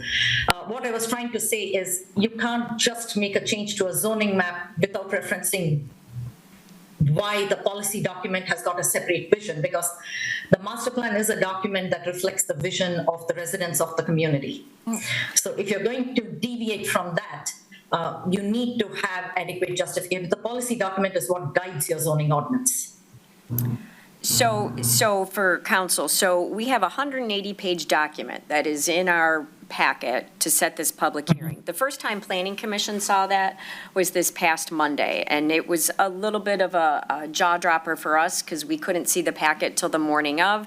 So I appreciate it. It's a lot to digest, but that is the potential legal combination of the master plan, the definitions of the districts, and the map, all put together. When whatever flavor of that is eventually approved by this council, that then will be the law, and that will set how things will happen going forward. So at this point in time, we have the Planning Commission packets, we have the future land use map where it shows the change for each parcel. It was this, it's now this. We have all the definitions, we have all of that information that we now need to be digesting and looking at and thinking about what questions or comments do we have regarding that, and get those to Jeremy, get those to Vidya, so that when we have the public hearing, we can include those. Councilmember Trent. Yeah, I guess that is where my confusion is, like, if it's set in stone, then why are you asking the council for input? It feels like you're like, well, we can't do this, we can't do that. So what am I actually commenting on? Because, I mean, some of us know, and I've said it publicly, that this was made in 2019, I think was my understanding. I saw 2019. Yeah, and so. During COVID, we agreed to it, so somewhere in. So there's an issue for me, and then it's 2025, it's like 6 years later, and we're being holden and told that this is the Bible that we have to go to, which was pre-COVID, and things have changed, and our future is looking like it's changing daily. So I do have some questions about, the main question is, it's on South Street. It is all industrial. It has been now changed to R-Tech on the best side along the river. And and I heard that it's a floodplain now, but it seems like it's okay for R-Tech to be on a floodplain, but not mixed use. So yeah, I am really confused about this, and I have more to say. So I appreciate everybody's hard work, but this is 2025, and I really appreciate the year we're in. The master plan is dated 2022, so your next revisit of the master plan is 2027. I would be happy to provide you with a memo outlining the history of how the South Street area got designated into light industrial on the south side of the street, and how it got designated as R-Tech. There has been a lot of history on discussion of that area since 2014, when the master plan before the current one was written. So that area was looked at over a long period of time by the Planning Commission before the map that you see before you right now was presented. I would be happy to present you with some of the background research, the thinking, and why the recommendations that are there in the future land use plan map and proposed zoning map are as you see it today. So there is a background and a history to the whole South Street area. I will do my best to try and get that information to the council. That would be extremely helpful. Thank you. Thank you. Council, any other comments, questions? Councilmember King. Just a point of clarity, is the August 11th a public hearing, is that the first reading for this? It could be. Could be, assuming it gets passed on the 4th by planning. Okay, so that would be our first reading, but you want our comments before the August 4th meeting? It would be helpful, sometime between the 4th and the 11th. And we're not going to, we don't have another meeting before that, or? The 28th. Email. 28th, Email. okay, email. Thank you. Yep. That way they can be prepared to respond to them. But we could also have the public hearing and then push the first reading to the next meeting. We could, absolutely. So- Yeah, if we felt like we wanted more time for the public to comment, for us to digest it, absolutely. You know, I'll say this publicly, I've been on a mission to get this implemented because it just brings confusion, but I want to have opportunity for council to have input and for the public to have input. So, Councilmember King. I had one other question. Where is the map itself? I did not see the link in the packet. Yeah, I think it was supposed to be in the packet. I had asked city manager about that as well. Yeah, I can send you the link. The link's on the planning commission It's on page. the web, okay. Yeah, it's just on the planning commission page. It says interactive zoning map, and then the text is also there as well. This text just talks with the rest of the zoning ordinance, if that makes sense. It's a great map. I love the map. Maps are helpful. Okay. All right, I think we have a motion, right? And we have a second, and we've talked. Can I just say one Councilmember quick thing Hauser? and I've spoken to some colleagues about, I think the issue is this designation on South Street, and the north side there and potential mixed use. And I kind of share the mayor's point of view where I absolutely want to have a conversation about that, and I think it warrants a conversation. But for me, having been on the planning commission now for a while and dealing with this since it's in session, I also want to get this across the finish line to just check this box so we have a merger and a consistency of the language and the ordinance so there's no confusion. And then from that point, I think it opens the door to having a conversation about these other areas around town. So that's just my view, is I'm all for exploring zoning changes in other areas of town. But from a practical matter, I think it makes the most sense to get consensus and agreement on this version of the zoning ordinance so we have a level set, and then from there move on. So I'm all, that's what my view is. City Clerk? Salvia, Yes. Vixen, Yes. Hauser, Yes. Jones, Yes. King, Yes. Sage, Yes. Trent. Yes. Motion passes. Public hearing, maybe August 11th. TBD. Stay tuned. We have no. Hello. Hello. Yes, that sounds like Jane Turner. It is. I have a question about the zoning map. None of the information that was sent to me through information about your packets had a zoning map in it. Thank you. I Ms. need Turner, that visual. do you have an email? Yes, I do. Okay. Jeremy, do you have Ms. Turner's email address? Could you send her that link? Yes, I can. Great. We will send it to you. It's a great map and it's a great visual. I'm with you. I needed to see it as well. We'll send it. It's on the Okay. public website. Why wasn't it available normally? It will be for the public hearing That in the I didn't packet. have to call and ask. It will be in the packet for the public hearing. This was just to set the public hearing tonight. But I want to digest it before the public hearing so I know what I'm talking about. And you will have it. Thank you. Have a good evening. Thank you. All right. Moving on to item 10, which is our reports from various boards and commissions. Oh, no, let's see. Do 10. Another public hearing, yes, item C. This is a request to set another public hearing. That's why you were standing up there, Jeremy, looking at me like, all right. Request to schedule a public hearing for 210 Diversion Street. This is a special project and site plan review, the revision. So this is a project that has gone all the way through Planning Commission. City Council is a special project. The developer wanted to make some changes, so they elected to go through this process again. God bless them. And so the request tonight is to set the public hearing only, just to set the public hearing.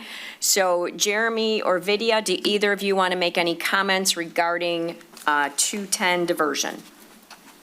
I can start. 210 Diversion, like you said, went through the process before. They made some changes and are coming back. We're asking to set the public hearing for August 11th as well. We only need the 15-day window, and we would still be able to meet that window if we make it this meeting. Mr. Luchurko had another obligation tonight, so he wasn't able to be here, but he believes that Vidya will do a fine job presenting it. She's very familiar with the project now, and I think we'll do a very good job. Thank you. Vidya? Yes, thank you, Mayor, members of the council. I'll keep it brief. As a background to this project 210 Diversion was a 4-story, 21-unit, multiple-family residential building that was approved by City Council as a special project in March of 2024. They did go multiple times before the Planning Commission. They went through the whole process, demonstrated public benefit, and then got City Council approval.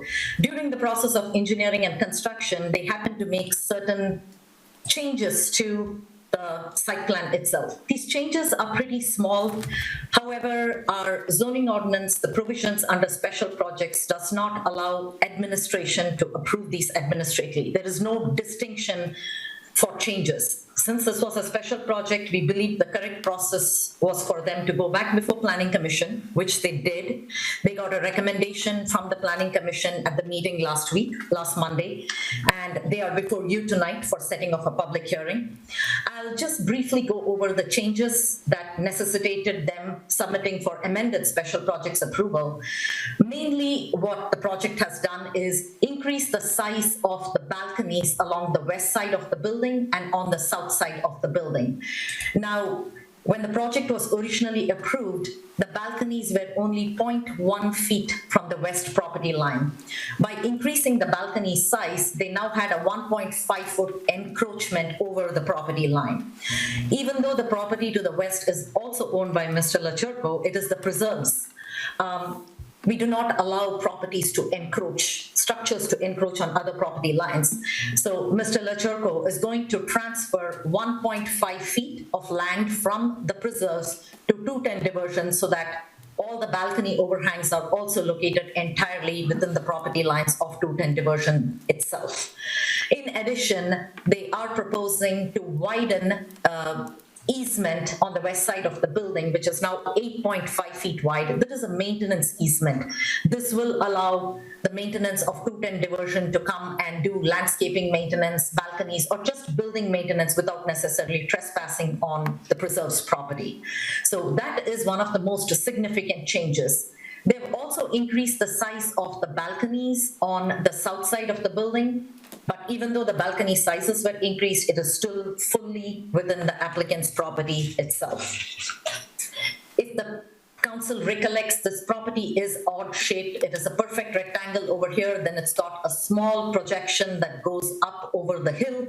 This portion of the parcel will remain undeveloped. It is hilly, it is wooded, and will remain in its natural state. The applicant is not proposing to disturb it in any way, shape, or form. There is no change to the access to the property. There is no change to the traffic patterns. So the original traffic study done by Fleece and Mandarin still remains effective. One of the biggest changes on this project was initially this detached garage building that you see over here. It was a single building with 12 garages. The applicant split it into 2 buildings with a total of 13 garages and created this 8-foot landscape area in between the 2 buildings. So instead of looking like a single long mass, the garage is now separated into 2 separate, smaller looking buildings. I'm going to pull up the elevations. So this is what the garages originally looked like. The architecture is consistent with what was originally approved. It's just that there is a break in the middle of the building, as you can see where my cursor is pointing, and the applicant has created this green space. With regard to the architecture itself, the facade that was originally approved by Council and Planning Commission remains unchanged except for the larger balconies. A small change was the elimination of a window above where you see this number 210 written. There was a window over here. When the applicant finalized their floor plan, a window in that area did not necessarily merge with the function of the building itself with respect to where the elevator or the stairs were located. So a window was eliminated. So that is a pretty minor change. No additional trees are proposed to be removed on this project. One of the items that they did change, if I go back to the site plan, there was a dumpster enclosure shown on the southeast corner of the site. Original plan had a dumpster enclosure. Oops, sorry, I think I scrolled too fast. There was a dumpster enclosure on the southeast corner of the site. At this time, the applicant has eliminated the dumpster enclosure entirely. Trash pickup is going to be provided on the inside of the building. There is going to be a trash room, and the trash vehicle will pull in over here. It will be loaded with the trash from the building, which will be rolled out in roll-out dumpsters. The vehicle will make the usual turn and exit the site. So it's a big change that you're not going to have an outdoor trash enclosure anymore. It's going to go into the building itself. Overall, as I mentioned, the architecture of the building remains the same. There is a marginal increase in the height of the building owing to the increase in the, sorry, it just jumped a page. I'm trying to go back to the architecture. So the elevator, the applicant increased the height of the elevator shaft in the building. Sorry, it's just jumped a page. I'm going to go back and try to find it's 302. The applicant increased the height of the elevator shaft, which projects slightly over the rooftop. It is not very visible, and the overall height of the building also went up by a few inches owing to adjustments in the building and the ceiling height. Even though there is a marginal increase, overall, if you look at your packet, the applicant has submitted line of sight diagrams, north-south and east-west cross sections going across Main Street and across First Street and Diversion. The marginal increase in the height of the building is going to have no impact on the appearance of the buildings in the surrounding or the view of the building and the site from the bridge over Main itself. With regard to special projects consideration and public benefit, the public benefit that the applicant had originally proposed was a sidewalk connection along Diversion, which is being extended till the overpass to allow for access to Main Street via the new stairway. These are new loft-style apartments which serves a niche market not otherwise available within Rochester for the applicant. It also adds more customers to downtown businesses, contributes to the tax base.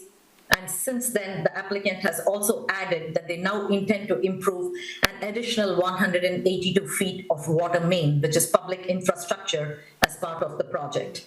So although there are some changes, the changes and amendments proposed to the plan don't materially alter the site layout, the circulation, the access, or the building's architecture and style itself, nor the traffic. So it is our recommendation that the City Council schedule the public hearing, but we do recommend special projects approval for amended 210 diversion plan, subject to the 4 conditions that are listed in our review letter dated June 30th. I would be happy to answer any questions or clarifications you might need. Council? Councilmember Jones? And this might be for city manager. Just the part she said at the end about them doing something with the water main. What is that? 182 feet. Yeah. Yeah, so to get an upgraded water main to this property, they're going to pay for that extension, so we don't have to pay for it out of the water. So it's a new piece. Correct. It's an upgraded piece. It's a bigger pipe. Okay. And it's the city pipe. They don't own the pipe, it's the city pipe. And they're making it, they're improving. But they're paying for it. They're paying for They're it. paying for it, yeah. Okay, that was it. That was my only question. Councilmember Sage? Motion to set a public hearing for August 11th on 210 diversion. Motion by Sage, support by Hauser. Any other questions or discussion? City Clerk, the roll call. Salvia? Yes. Vixen? Yes. Hauser? Yes. Jones? Yes. King? Yes. Sage? Yes. Trent? Yes. Motion passes. Another public hearing, hopefully on August 11th. Okay, no reports on regular business. We will, item 10, receive our reports from our various boards and commissions. Looks like we have OPC up first. Mayor Pro Tem, Yes. anything else you want to add? No, I would say that was the gist of the meeting, was to approve the budget and send it over here, so I think that covered it pretty much. Great. Zoning Board of Appeals, City Manager Banda. Yes, thank you, Mayor. On June 25th, we had 2 cases. The first one was at 322 Highland. I'm going to all the details, but I think someone had purchased the home, remodeled it, built the property to 29.8% lot coverage. You're allowed 30. So the new owner bought it, and he's the only one on the block that doesn't have a porch. And his neighbors are like, you should see if you can get a porch in the front of your home, and he agreed to it. Well, to meet the ordinance, you have to have a 6-foot wide porch. By doing that, it pushed him over the lot coverage. The Zoning Board of Appeals is extremely consistent, and on a self-created hardship on lot coverage, they're not going to approve it. Whoever built the house the first time should have made a smaller home and add the porch on. So they agreed to, there's only 3 members there, so in that case at the Zoning Board, if there's 3 members, the petitioner has the right to ask for a tabling until there's 5 members there. Or he would have to wait a year to come back if it was, he didn't get all 3 votes in affirmative vote. So you could see how the conversation was going. They weren't comfortable with it. And more importantly, they've been talking about things that keep coming up to the zoning board. And after 3 times, when you get the exact same ask, that means there might be a flaw in your zoning order. So they would refer that back to the planning commission for discussion. So one of them was, there's I think 3, Jeremy, right? 3, yep. So one was unrelated but building height. In most communities now, the building height, the way you calculate building height in a residential district depends on what kind of roof you have. It's not to the peak of the roof, it's to a halfway point up the gable. The gambrel, it's 25 feet in our town. Most are 30, because we allow 2.5-story homes here, but the way our ordinance is written with 25 feet, you can't get the half-story to be habitable. So they referred that to the planning commission for consideration. Then they talked about, should front porches that are not habitable, not screened-in porches, just an open front porch, why should that count against lot coverage? It seems pretty easy, so then you could have more lot coverage, but that goes against what we've all been trying to do, is reduce impervious area. So by covering it with a porch and a roof, you have less green space, more lot coverage. So they refer that to the planning commission. What was the third one, Jared? Oh, the carriage-style garages. So years ago, because of what happened on Ludlow, the guy built the side garage with the brick wall, we changed the ordinance to not allow them. Many of you were I think in a car when we drove around in a little bus and looked at them. Some places you can do it, some places you can't. So the unintended consequences of that was, now if you want a side entry garage, it's got to be the rear property. To do that, you have to pave from the front of your property all the way to the back, more impervious area, right, more cement, no backyard. It's just a garage. So families want a garage, they want the backyard, they can't have it unless they can put the garage in the front. So again, they refer that to Planning Commission. They will consider that. Vidya is writing a report, giving them all the data. In the next couple of months, we'll mull that over as a Planning Commission, either accept the changes or not. So based on that, they tabled his request to see if the ordinance gets fixed, and he wouldn't even have to come to City Council. That was the long answer to that situation. Sorry. The second one was a unique situation. Normally, the Planning Commission would make a recommendation on a site plan, a commercial site plan, if it was deficient in any of the requirements, not lot coverage, but side yard setbacks, front yard setbacks. If there were reasons in the planner's report to the Planning Commission, they would approve it subject to the Zoning Board of Appeals making that decision, upholding the waivers that were needed. On this little building on South Street, Mr. Carthew, the attorney up in Main Street Plaza, purchased that building. It's pretty non-functional. It's probably the strangest shaped parcel in the city, literally. It's got all kinds of twists and turns, a little building on it. And what they wanted to do is have it be a storage facility for contractors. Then he wanted a second floor office on it. So it's got 6 nonconformities to it that have been there forever. So Vidya thought, in this case, before we go to the Planning Commission and waste their time, let's see if the zoning board can swallow those waivers and then go to the Planning Commission. It's kind of reverse the process. So we did that. I wrote a 3-page report, and they granted all the waivers. So now they can go to the Planning Commission and they can control what the building looks like, circulation, et cetera. But we wanted to get past that. You can't build in a 30-year, the 30-foot stabilization zone. The building's already there. They're not making anything worse, but we wanted to make sure it's legal. So kind of unique situations. That was a kind of a weird meeting, but it was fun. That's it. Wow, lots of items. Sorry. Thank you. Thank you. Next up is the Historical Commission, Councilmember Sage. I had the pleasure of being a guest at this meeting, so I have the report out. Yes, we enjoyed a presentation from the Daughters of the American Revolution, Gail Petrie, Dr. Petrie's wife, who's actively involved in that, and gave us a presentation on America 250 and some of the ideas that we could incorporate in the city throughout the next year. It was well received by the mayor, and I think we'll be taking some action on that. Second thing, we had an update on the historical plaque program. Unfortunately, the original vendor that we've been using finally closed down. So we did find a suitable replacement, and we will be issuing plaques then going forward. We also had another run on the DUR books. We sold 3 last month, so they're hot right now. I think we do still have some signed copies up there at the front desk at City Hall. And lastly, on Wednesday this week, on the 16th, the Rochester Avon Historical Society will be conducting a rededication of the World War II honor roll right out here in front of City Hall. So we welcome you to attend that event. Thank you. I will be there, as will Mayor Barnett. We're both going to comment at that. So great. Yep. Next up is Planning Commission.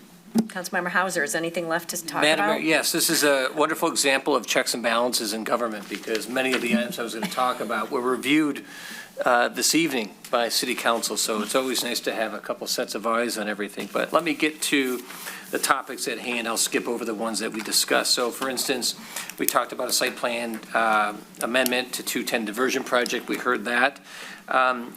The second item we heard about was a parking in lieu of, payment in lieu of 7 spaces for a new business located at 125 South Main Street. That is a Yemeni coffee shop. We approved that payment in lieu for 7 spots. There was a very exciting project that came up at 401 South Main Street. You may know that as DeMarco's. So the owner of that project, that building, is proposing to construct a rooftop bar on the top of that building. And included in the packet were some very nice and tastefully done drawings and renderings of what it would look like. I would encourage everyone, if you haven't already, to go take a look at those, and including the members of the public. And included in that proposal was payment in lieu of 23 parking spots, okay? And I know that's a significant number, and I know that the city council has talked about that in prior meetings, but we were presented with data and numbers from the parking committee that included numbers and counts from the parking deck over a span of, I think it was 10 days. And candidly, the numbers supported the amendment or the proposal. There was capacity, and none of them was an overbearing stress on the facility. The other thing to remember, too, is that this would be seasonal. It's a summer rooftop, so it's not going to be a full-time deal. So when Christmas time comes and the lights are on, obviously the rooftop won't be used, and so it'll be a nice fluctuation of traffic patterns up there.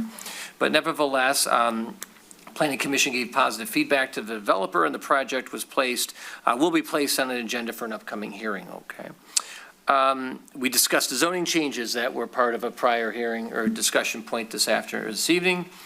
And then the Planning Commission reviewed a proposed amendment to an ordinance that would allow for limited retail in industrial zoning, and South Street. In South Street, specifically an area of South Street, yes. And so there was, Ms. Uzak, hi. And so the idea is that the language was presented to the Planning Commission. We reviewed it. We did have some comments. We did have some questions. Nevertheless, we agreed to move it forward to the August 4th meeting. Now, Mr. City Attorney, correct me if I'm wrong, there may be some minor tweaks to that language moving forward that would be presented at that hearing, but for all intents and purposes, the scope and context and intent of that language will be the same. Is that correct? That's correct. Yeah, if you looked at the ordinance itself online at on the Planning Commission, there will be some tweaks around the edges to make it a little stronger in certain areas, but the idea is that it would allow up to 25% of a particular business on South Street to be used for retail space. And then it's as a special exception, not as of right, but so that means they would have to come in front of Planning Commission to get approval for that, to make sure that that additional or that additional use is appropriate. It can't be a standalone business with retail. It's not meant to compete with the CBD or any other districts, but to allow a certain limited related to the use that's already on there, that's already permitted, so. And indulge me for just a moment. So it will go back to Planning Commission on August 4th for the public hearing. And then can you just quickly advise us the progress or the chronology after that before it gets back to City Council? So if we have it ready to go at the next meeting and Planning Commission likes it, does the public hearing, then they would move to send it to City Council. So then City Council would receive it as a regular legislative deliberation item, and City Council would then determine whether or not they wish to proceed with it. If so, then it would be, since it's a zoning ordinance, then it would be set for a public hearing at that point at a future meeting, probably a month after that, because you always have to have 15 days notice. And then if City Council at the public hearing wishes to move forward, then it would move forward with first reading and introduction, with second reading and adoption at the following meeting after that. That's the sequence if it moves efficiently. And one final question. Let's say property owner X, then once that ordinance was passed, wanted to actually conduct retail sales, they would have to come before City Council for approval? No? Planning Commission. Planning Commission, I'm sorry. So Planning Commission, and then that would be it, correct? That's correct. It would not come back to City Council.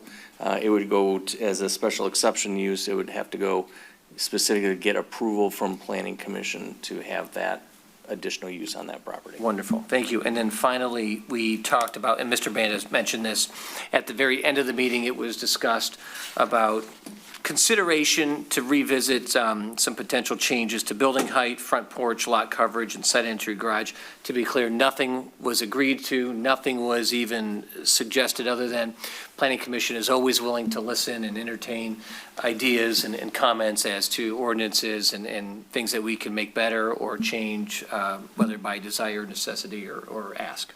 And that's the Planning Commission update. Thank you. And so, City Attorney, if I could just comment as well on the ancillary retail on South Street discussion. So my understanding is that 25% is purely a square footage calculation. And so if you have 10,000 square feet in your property, 25,000 or 22,500 could be retail. The rest would have to be some other use. And that is similar to how we have approved outdoor dining. So it goes before Planning Commission. So is that kind of the model, the outdoor dining, the 25%? Is that kind of the genesis of this? The 25% was a number that wasn't magical in and of itself, but it was meant to be a number that was meaningful, yet it wouldn't command a bulk of the business at that location. Where the 25% becomes more relevant is in the parking discussion, because there's a higher parking requirement for retail than industrial use. The idea was that they wouldn't have to provide additional parking, much like outdoor dining in retail or for restaurants. They wouldn't have to provide extra parking if it's not more than 25% of the seating. So that's where the 25 came from. But if, Planning Commission or Council thinks that 25% of that business is, and it is based on a square footage, isn't the right number, that's one that we started with for discussion purposes, and it seemed to make some sense at that point. One thing that I would add that was important was, speaking of the parking, is that this would trigger kind of a review to make sure that the parking lot, if it is now being used or has a potential of being used as retail, we're going to make sure that the parking lot is up to snuff and paved and in good condition, striped and paved, and just to make sure that it's appropriate for not just an employee who may or may not need it to be pristine parking lot to get there, but maybe the members of the public, we have to step up that approval process. So it's kind of a give for the property owner to make sure you got to have your parking in good shape. All right, thank you. Appreciate that. Thank you for the report. Councilmember Sage. I just had a question based on that. So as a special exception, if an applicant came forward and said, I'd like 43% of the space designated for retail, that would be considered? Well, there was a discussion as to would Planning Commission allow a greater percentage? And the idea, when it was presented, the idea was no, it was going to be 25%. And if it's limited to that, then it's a use issue. And so that wouldn't even be, you couldn't even get a variance from the zoning board because they can't grant use variances. However, there was some discussion that I think will probably continue to be discussed is, let's say someone wanted to go to 35% or your 40%, what does that look like? And so one possibility that's be kicked around is, well, maybe they would have to then provide parking. That goes to the 25%. Maybe there's a additional parking requirement. Part of the problem with that is, the city hasn't been overly excited about adding more pavement, which is another reason why they were willing to at least discuss not require an additional. But it'll be interesting to see where Planning Commission goes with the percentage. Can you increase it beyond that? Because, if you get to a 50%, is that really a ancillary or supplemental use to the principal use of industrial, which is what's down there now. So, but yes, that was a topic that I'm sure we'll get more discussion. Mayor Pro Tem. Yeah, question for the city attorney. Deciding on the percentage, isn't that a city council decision? It will be. Okay. Because it's a zoning ordinance that will eventually. Because you kept saying the planning commission was making the decision. Well, they're kicking it around right now, but They're making a recommendation. Yes, that's the only thing that planning commission can do, is to make a recommendation as to that change. So all zoning and regular ordinance amendments, which is this would require, has to come to city council. So you will absolutely get 3 meetings of it. Two's probably enough. Excellent, excellent. Can't Along wait. with zoning. Thank you. Last report, we have City Beautiful Commission, Councilmember Jones. We met on July 9th, and I'm just going to kind of go right down through some of the things we discussed. We have a lot of things going on. One of the things was, and I'll just pass a few of these out, we are doing a postcard. That's the front and back, and so that'll be used, I don't think I brought enough for everybody, sorry. That'll be used at events we do, or in new homeowners packets, or just have it in the city offices that kind of says a little bit about what we're all about. So that's finally done and going to the printer. The microforest is doing well. There's 295 trees. 2 trees have been lost. Not yet. Okay, according to Nick last week, they They're were. budding. Budded out, did you say? They're budding. Okay, so there 2 trees have not been lost, so there's 295 healthy trees going on. What else do we have? We're working on a map, I think it's being done actually through the city, where we will show the different things that are in the park, including at some point, hopefully, this nature sounds amplifier, as well as the raised sensory gardens, which they referred to. They were putting them together yesterday by the All Abilities Park, and then a new rain garden, and then everything else that is special locations in the park. So that'll be kind of exciting. And there'll be a QR code on the website that will show you where to go. And eventually, we're going to have signage in those locations that gives a little information about that spot in the park. So that'll be exciting.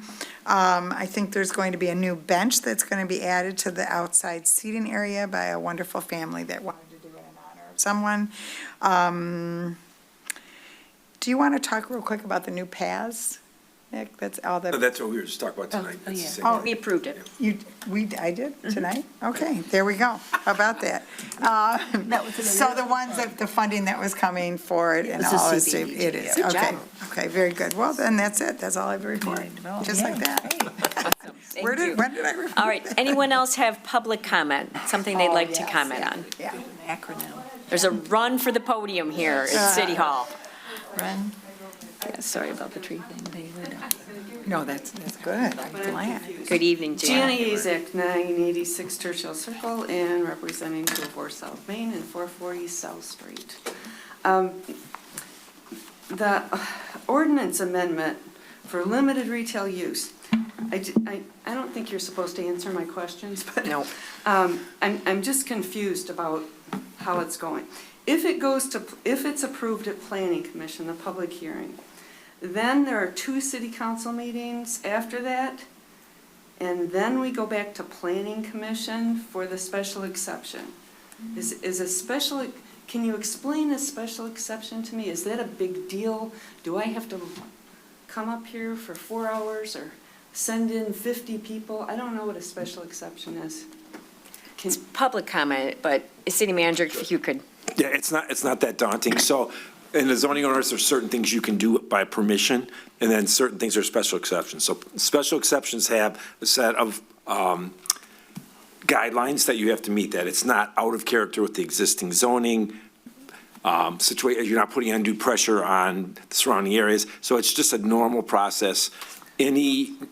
I've never seen a special exception not granted, because if someone came in, it was so outlandish that they can read the 7 conditions that you have to meet, you wouldn't ask for it. So it's just a process is what it is. But it does give the Planning Commission, if you came in and said, where it was debatable about what use you want to do for ancillary, it's up to the Planning Commission to make that decision. Do I just speak to the Planning Commission? No, it's actually, you have to go through a process, unfortunately pay a fee. It's a special process. It's a process.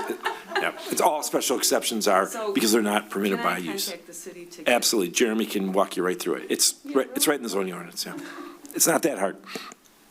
Thank you. Okay, thank you. Good evening, Mayor, Council, Ann Peterson, 233 North Alice. First, I want to say it was a great article about Pat Kane and her 30-year certification as a wildlife habitat. Thought that was nice to see something local in our own newspaper here that comes out besides every other community out there. I'm here tonight for a couple things. First, I want to say thank you to the Historical Society. I will be there too. I've been walking by that every night, and it is so nice to see the honor roll all looking so nice, so that's good. Also, I want to thank the city for the awesome bathroom updates and the police station.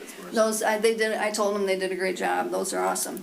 Anyhow, I am here tonight, I wanted to give a 6-month update on real estate here and compare it to real estate first 6 months of 2024. So, in 2024, we had 24 active, and out of that, there were 3 rentals, and the average list price was $704,000. This year, we had 24 active, 6 rentals, $700,000. It's the average list price. Pendings in 2024 were 14 at an average of $645,000. And then we had, actually interesting, 14 pending at $631,000 in this year. And then for solds, we had 52 sales, 8 were rentals though, at $591,000 for an average. And then we had 50 this year so far at $611,000 as an average with 6 rentals. So in that number. And those were just for residential, that wasn't condos. Condos, we had 19 for both 24 and 25 as active at the same time period, 8 pendings, and 53 sales in 24, and currently we're at 59 condo sales. So, been quite a huge difference, but the numbers have been pretty good across the board. In 2025 though, for the condos, we have had more rentals. We had 9 rentals, 9 rentals that are currently active, and we had 22 rentals that were homes that were condos that were rented out of the 59. So doing pretty good with that. And then as of for just the month of June, we currently have 24 actives out there with 6 rentals, 14 sales, and the average sales price for the month of June has been $723 for residential. Condos, we have about 19 and 12 sales so far, so nothing's really changed on the price there. But going back to the master plan discussion earlier tonight, will you or did you add anything regarding affordable and attainable housing into that, to where there would be opportunities for future development? So developers could come here and possibly put in attainable housing and different types of housing. So I take it, no. Thank you for your comments. This is Okay. public comment. Well, I know, but I just wanted to know, since it's topic of discussion, was that put into the master plan? I'll ask the city manager. It's public comment, so we don't have to answer that. As a courtesy to you, Ann, we can comment. The master plan does speak about affordable housing. It does, yeah. It does. Okay. It didn't Yep. designate anything Well, or no, make I- a program, but it does speak to it. Okay, that's all I wanted It to make does. sure is that it It was does. written in there. Now, I know you can't put it in specifically in an area, even though other communities are doing it and they're doing very well with it. And they're seeing how it is making things a lot better in the community. And it has nothing to do with lowering the price values of any of the homes. However, speaking of that, since you don't want to comment on anything about that, I will comment on the fact that I think that the lot sizes and that, and going to the extremes, we've already seen it. We've watched it. Now you're talking about no longer doing the long paved driveways, which back in the day, not very long ago, about 10 years ago, that was the standard, and that was like mandated that you had to do the long driveway, even though everyone complained about the water runoff and everything else and all the impervious land. That's always been an issue here. So I would like to see that we would take into consideration in the future that we don't allow all of that to take place or have the lots all the way to the edge of the other property. Because if you go on 4th Street and look at that development right there, I took a picture of it one night. They actually have half of the drive, not half, I'll say about 6 inches of the driveway ground just missing from underneath the pavement there, from where they're digging on that big property to put that big house in. And if you look at some of the other ones and go around, we're supposed to have 3 feet on one side, 5 on the other, correct? Okay, well, that 3 feet now happens to have an AC unit, and you're trespassing on everyone's property just to mow your lawn now. And I think that needs to change. I don't care about lot size, it shouldn't encroach on someone else's property or cause you to trespass, not in today's world. Because then you have more issues and more people that would come before the city to complain on trespassing. So I would hope that that would be put into the master plan and considerations in the future as well, so we don't have that. And as far as porches, if you're going to already take up half the property lot as it is, if it's only for single residential housing, you should think about it for terms of what other type of housing you could do that for and make it better and allow for more housing. Because we did 0 lot line for the First Street lofts, but that was to provide a lot of housing, not for just one single family home. And a lot of places are starting to look at that. What can you do to actually have more housing and utilize that land space better without any issues? So anyhow, I think those were all of those that I wanted to say. So thank you so much for letting me comment tonight. Thank you, Ann. And Good to see you. And by law, you can't stop people from commenting. Thank you. Is there any other public comment tonight? Do we have any callers? I see a couple mute lines. There are none, thank you. Thank you, Brian. Let's see, any comments from the back table? I'm seeing heads shaking no. All right, city clerk, Same, nothing, thank you. city manager. Just one thing, Councilman Sage triggered this, talking about plaques. So Jason Warner found a plaque company to redo the plaques around the gnomon at the sundial that faded. He found another company, I think they're lifetime guarantees, fresh pictures. We found all the old data to replace them all, and there was 2 that were spelled wrong even. So it's embarrassing how it looks now. So he took that project on, and it's ordered, and it was in the budget, so we're ready to go. So I can't wait to see those. They're going to take them apart, redo them. They'll look brand new. That's it. Wonderful. Thank you. City attorney? Nothing, thank you. Councilmember King? Nothing this evening. Councilmember Sage? Nothing this evening. Councilmember Jones? Just a couple quick things. I don't know if everyone saw in Hour magazine that there was an article about the skate park. And then a beautiful article, well done. And then a little blurb about the market for the Graham. So it was really great press for Rochester yet in a big way. And then just also, I really liked in the, I did open my tax bill. She sent this to me. I go, where'd that come out? She goes, in your tax bill. I go, I guess I haven't opened my tax bill yet. But I did open my tax bill, and I just think this was really nicely done. So Thank you, Marcy. I really appreciate Marcy doing this, saying what's going on in the city of Rochester. So thank you for that. And that's it. Councilmember Trent? Yes, I would just like to reiterate what Ann Peterson said about the article about Pat Kane. I found an excellent article, because when I first met Pat Kane in 1990, I lived in her neighborhood, and we had an injured bat, and I took the injured bat over to Pat, and she took care of it. And then we had a little squirrel years later, a friend of mine, so she took her squirrel there, so she found rehabbers for that. And she also mentioned the Rochester pollinators, so what's not to like about that article and, and everything that Pat does for nature. Thank you, Pat Kane.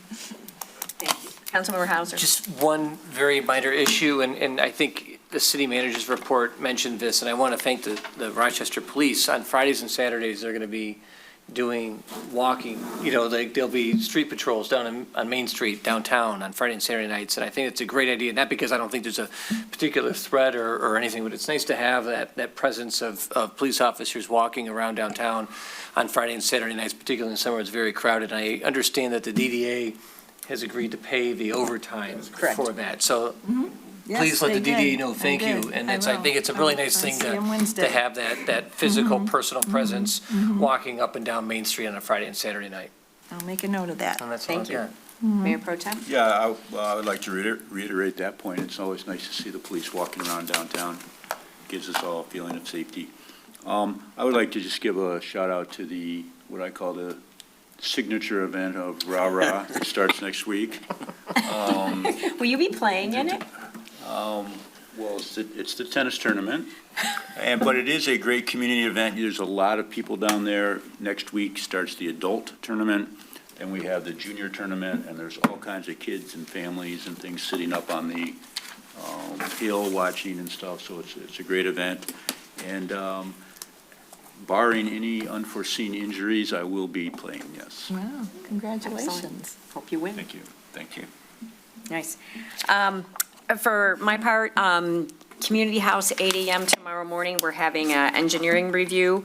And also tomorrow, July 15th, the police are going through their special assessment. So it's a big deal, a lot of work. What I really liked is the open call for the public to provide comments and feedback. You can send an email to police@rochestermi.org and give any feedback on our police department. So I'm sure that is a lot of work, and I know anytime you go through an audit, everyone's a little nervous, but I'm sure it'll turn out great. So with that, meeting adjourned. Meeting adjourned. There's an event on Thursday night at the Lions Park, the Rah